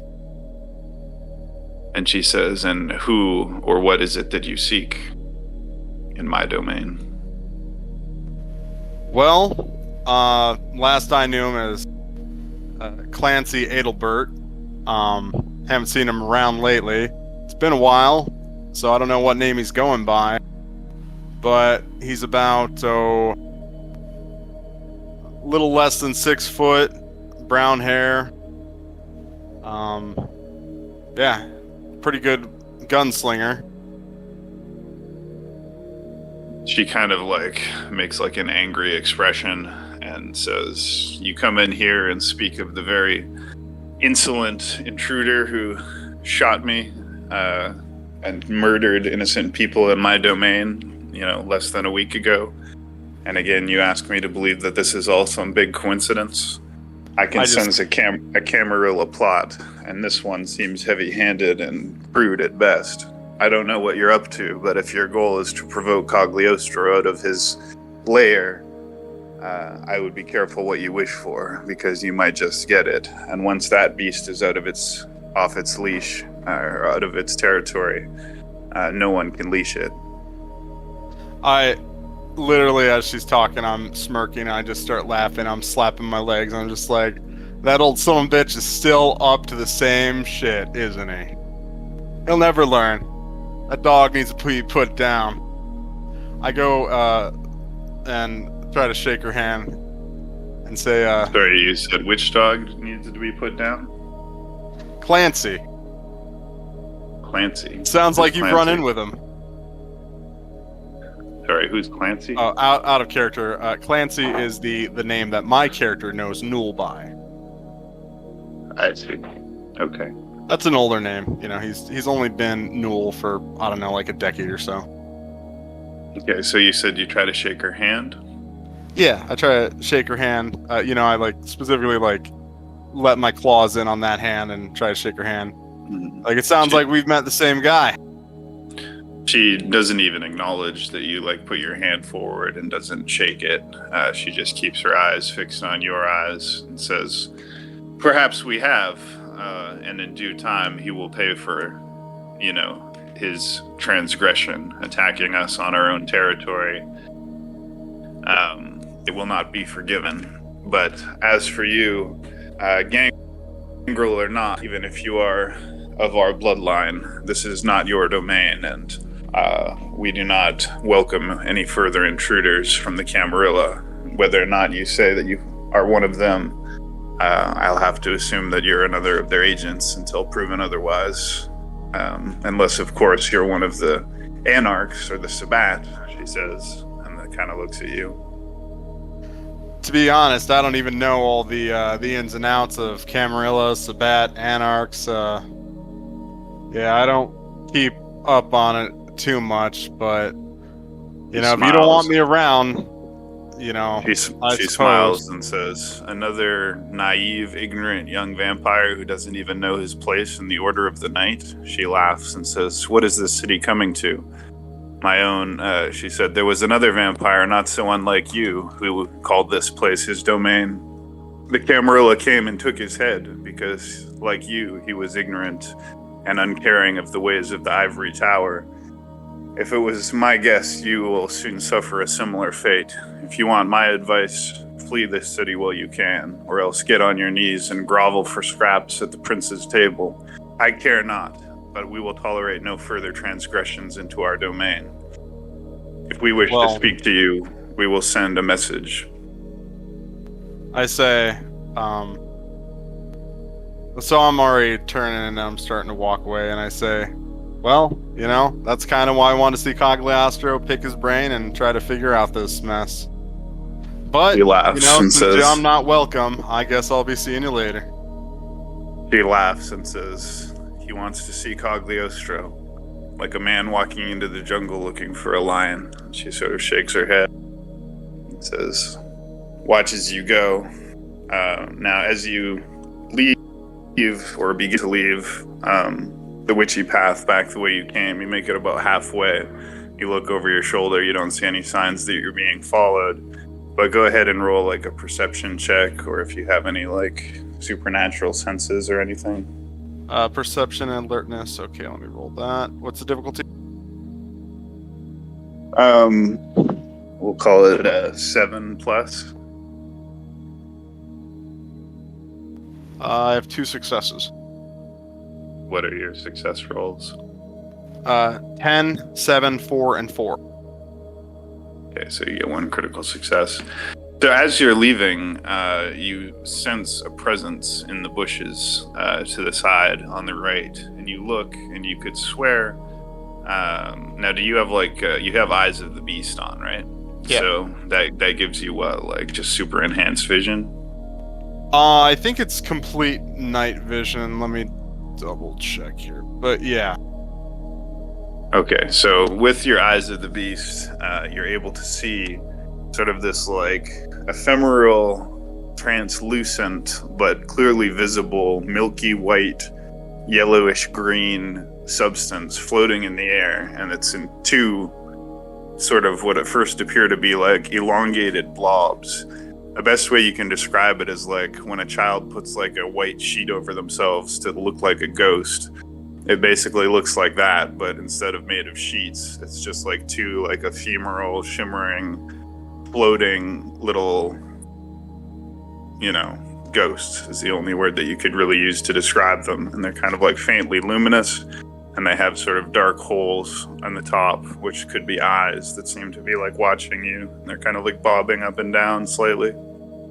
I try to make my distance as far away as I can while watching it. So you continue walking, but looking over your shoulders, and although they sort of turn and keep their strange little eyes on you, they don't follow you. And pretty soon they're out of sight. Already seeing some weird stuff in this city, I mutter under my breath. So as you continue walking out, you exit the wild witchy path back into the Wildwood Park sidewalk. Are you walking back towards your motorcycle? Yep. Okay, so as you're walking back towards your motorcycle, you see two people standing in front of a pine tree. Young people, early 20s, both with dark hair, and again, they're just kind of like watching you intently as you're walking down the sidewalk back towards your motorcycle. I kind of nod at them if they see me. Yeah, they kind of stare. The woman is sort of staring at you, and the man is kind of like glaring at you. And they don't give any response to your nod, but just watch as you pass by. Well, I get on intently. my motorcycle and get out of there.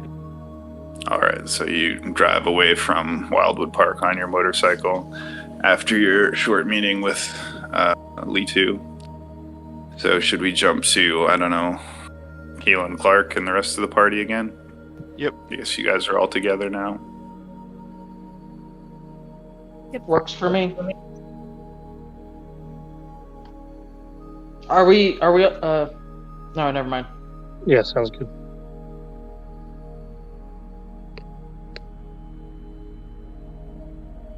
All right. So we just had the book fall on the ground. I crouched down to look at the depiction of the book, kind of thrown off by Shad's laughter. 'Cause it seems a little manic and off-putting. Shad, you gonna share with the class, or what? Didn't you see that book fall? It was like it was on a string. A string. I say, and I like go and open up the book to investigate it. Okay. I'd pick it up and look for strings, but it doesn't seem to be like it's on a string to me. I think he's crazy. What does it mean? You read books. Who is this? What's this depiction? Tell us. Yeah, so let me make some sort of like academics or occult roll here to read the page that it opened up to and provide any background to the party, what it says. Okay, so go ahead with your occult plus investigation or your occult.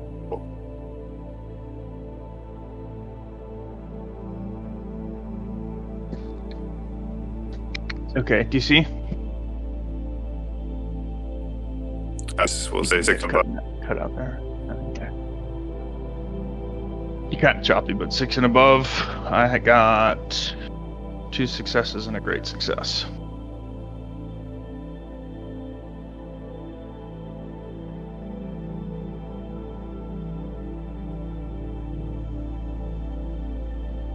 You might need to reconnect, Shogun. Yeah, if you're talking, Shogun, none of us can hear you.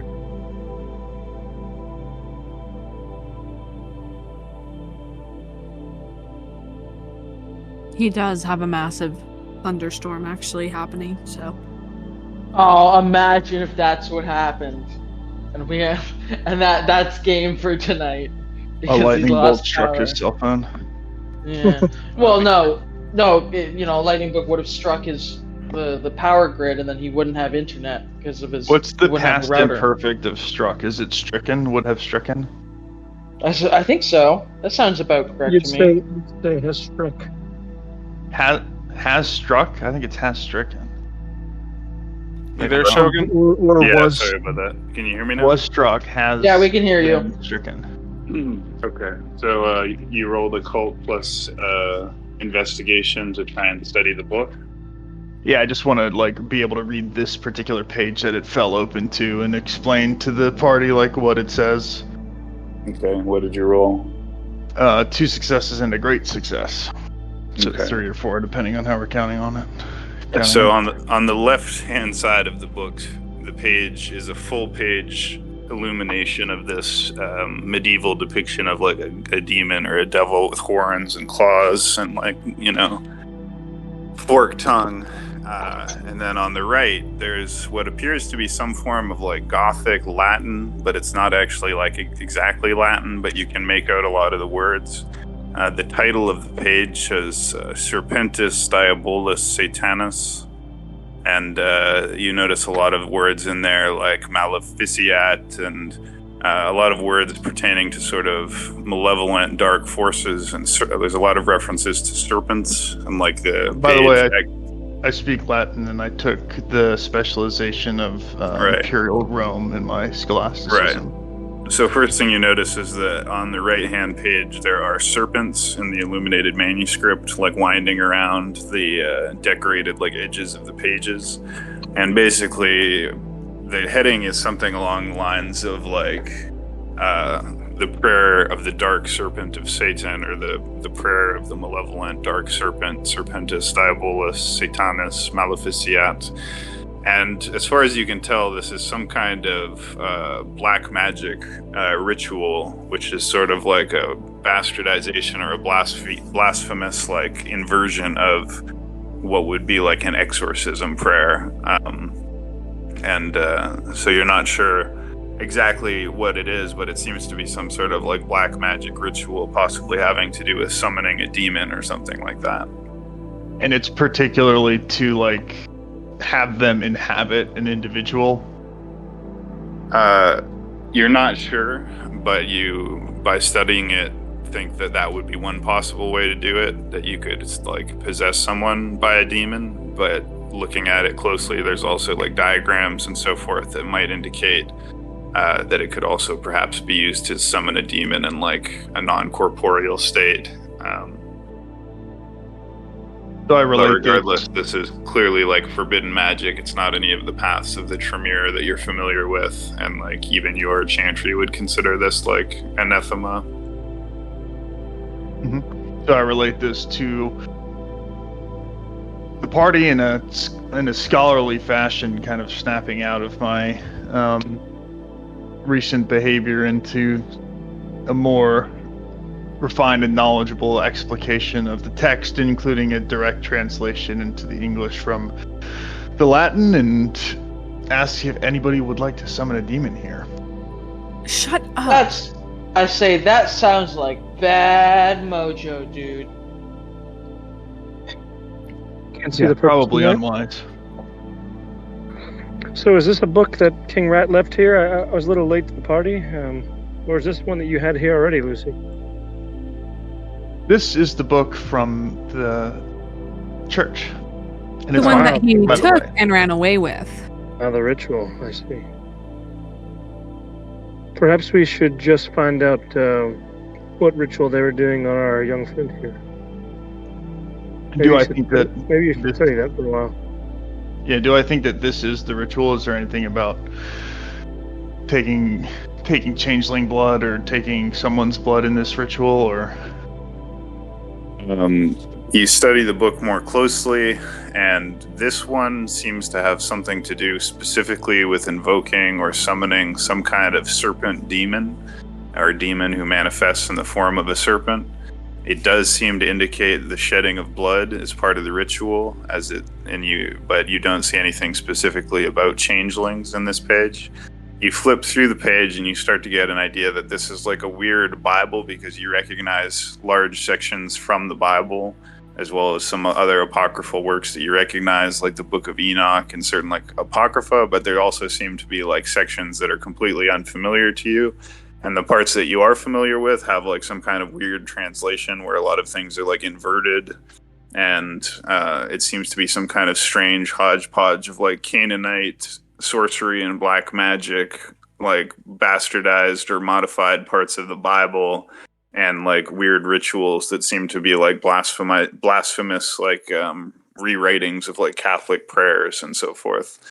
And when you're going through it, you notice that there is one for some kind of a black mass, and you recognize that it calls for like a Eucharist cup to be filled with blood of one of the star-called, as far as you can translate it, and that, you know, there's a thing about like taking a communion ceremony, but drinking, instead of the blood of the Christ, the blood of the quote-unquote star-called. And you can kind of tell that this is probably the ritual that you interrupted, some kind of like black mass that was being done. Is there anything that explains the results of the ritual? You would need to study the book in more detail to try and figure out the specific details about that. However, you can deduce that just as communion in the Christian tradition is supposed to give you like some kind of eternal life and transmute the blood, that this blood is supposed to somehow, at least the implication is, could bring about some kind of like a transfiguration of the undead condition if it were carried out properly. But you can't quite understand the implications of it. But you do recognize one word on the following page, which is Inconnu. Which I recognize as... Well, in occult mythology, there's a concept of Inconnu, which is generally believed to be mythological and not real.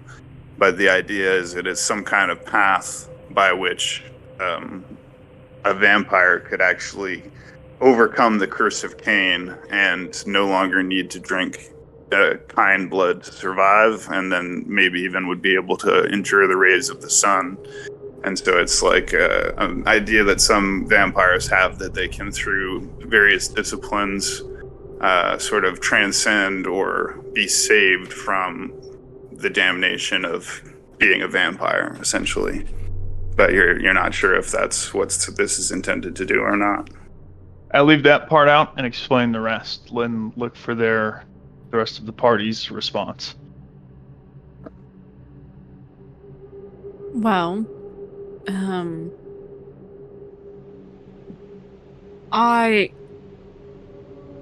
this whole situation is weird. The book fell when I said a specific word. What do you know what that word means? Gehenna? Yes, it's loosely translates to hell. Oh. Nice. As a kindred scholar, you're also aware that although that is the meaning of Gehenna in Christian theology, in kindred terminology, it also refers to like the end times, the eschatology of the kindred. Gehenna is like doomsday, basically, when the antediluvians will rise up and like feed on all the vampires of the earth, and it's like an end of the world type event as well. In your tongue, I continue.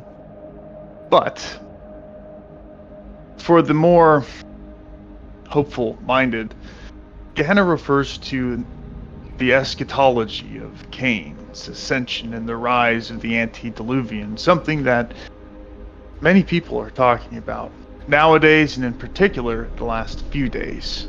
King Rat seemed very excited about it.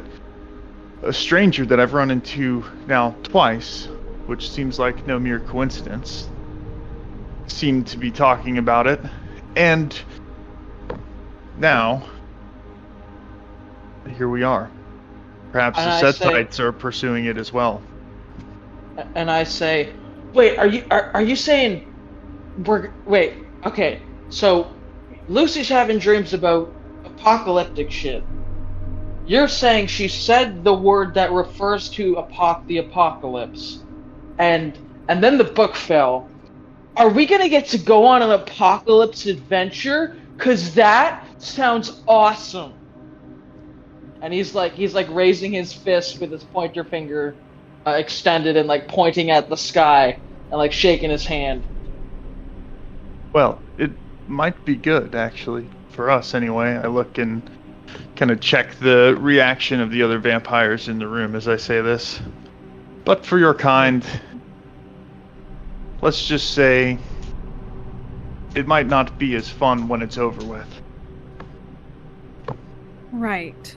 So, What you read kind of suggests I've taken part in some sort of maybe power-inducing ritual. Yes, I believe the first page that it opened to was to summon the demon that we saw, the snake. I can't be sure of that, but the second, it seems, after they summoned this demon, they intended to perform the Eucharistic blasphemous ritual that would have given them some power. I'll need some amount of time to study this book in further detail in order to surmise exactly what they were after. Just the storyteller's note, the only person who drank the blood that night was Kalen, and as a result, Kalen experienced an increase of his blood potency by 1, which he, would have felt in some sense, even if he doesn't exactly understand it. The other characters don't know that, but I'll go ahead and share that with the characters.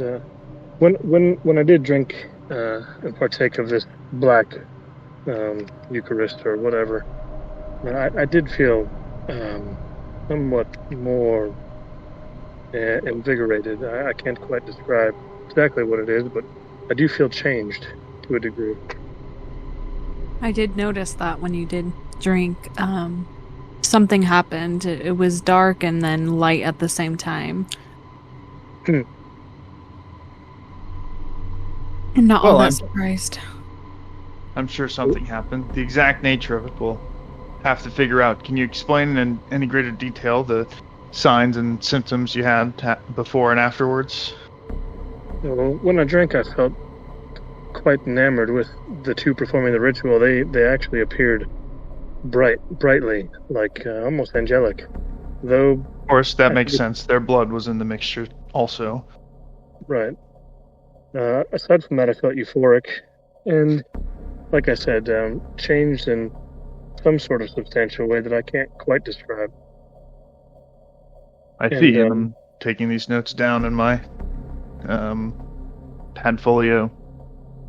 And though my intent was not to feel anything of good regard for these two, it was to ensure that whatever ability they may have acquired over Sid, it is possible that I could counteract it by having it as well.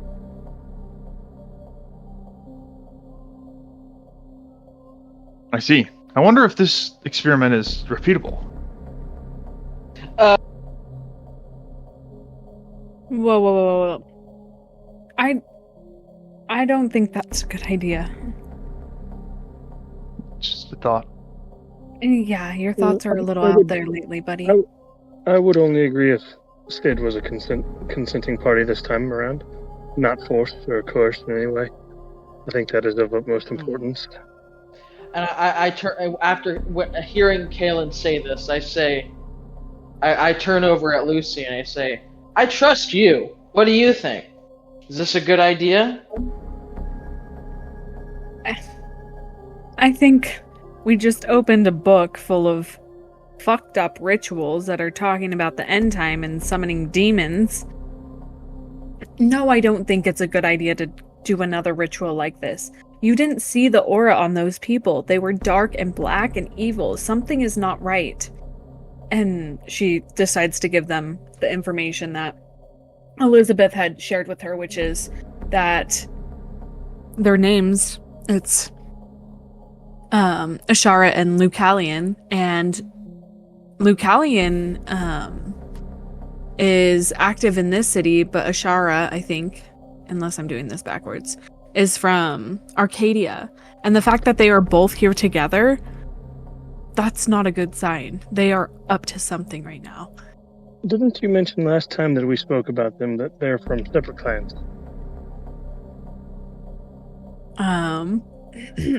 Maybe. I believe. Yeah, one you was- knew that Luke Callion was a relatively old and powerful Setite, and Ashara is a relatively powerful Lazombra from Arcadia City, who is a member of the Sabbat. You didn't happen to get a glance at the aura, the snake-like manifestation, had you? I didn't specifically see the aura of that, just the two individuals themselves. They were dark, and I know that most kindred, our auras are that of unnatural and undead, and theirs was something else entirely. It wasn't normal. You better hold on to that book. I don't know what else we can do with it at this point, but I think it's in the best hands possible. And, Shad, if you're being forthright about it all, as you expect me to be with you about things, then I expect that you'll come forward if there's something I need to know regarding my drinking of the black ritual. Of course. I say as I Excellent. snap the book closed and put it back in my pack and find a nearby couch and kick my feet up on a low coffee table in front of it. Well, it seems we're safe here for the time being. I don't know a much safer place that we can be. We know that the Sabbat and the Nosferatu have access to the Tremere Chantry House. We're not sure who in the Ventru is on our side. I cast a long glance at Callan. And the boy here is safe. So, let's strategize, I say. But first, I need to know. Let's just say, hypothetically, all this nonsense, I add, with a pregnant pause, about the Gehenna, the rise of the antediluvians, that it's all true. That this is on the horizon. And that the Sabbat are right. Would you not join them? Would you continue to fight for the Masquerade in the face of total destruction and in the face of vampires rising to their full glory and rightful place as inheritors of the world? Just because somebody may be correct does not mean they're necessarily right, if you understand what I mean. As in, morally. I take it that's a no from you. I certainly would not partake with the wickedness to gain power. I think And you, that- Lucy, if you see the antediluvians rise and the Masquerade fall apart, would you cling to it? And Lucy's kind of leaning against one of the bookcases, and she looks up at Shad, and there is something that is a bit different about her gaze, and you can see her contemplating what she would decide. And as of her current position with her sister and her Cyrus, she's been very loyal, but she hasn't admitted to her own desire to rise up eventually, but she knows to play it safe. She kind of shrugs a little bit. We'll have to see how it all plays out. I can't make a decision right now, but if we are put in the situation where maybe there is some truth to it in the entire situation, if it means keeping myself safe, I might go that direction. Well, I plan to go to Arcadia and present myself to the bishop. If not tonight, only in the next few, before the week is up. I think I'll tag along, if not for discovering whatever information about these possible right predictions and understandings may conclude.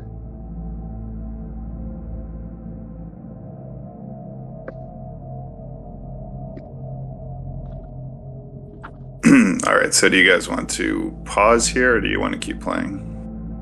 This would be a good place, if any. Yeah, it's getting late here for me. Okay, well, thank you everyone for playing. Great job. Go ahead and give yourself 6 experience, I guess.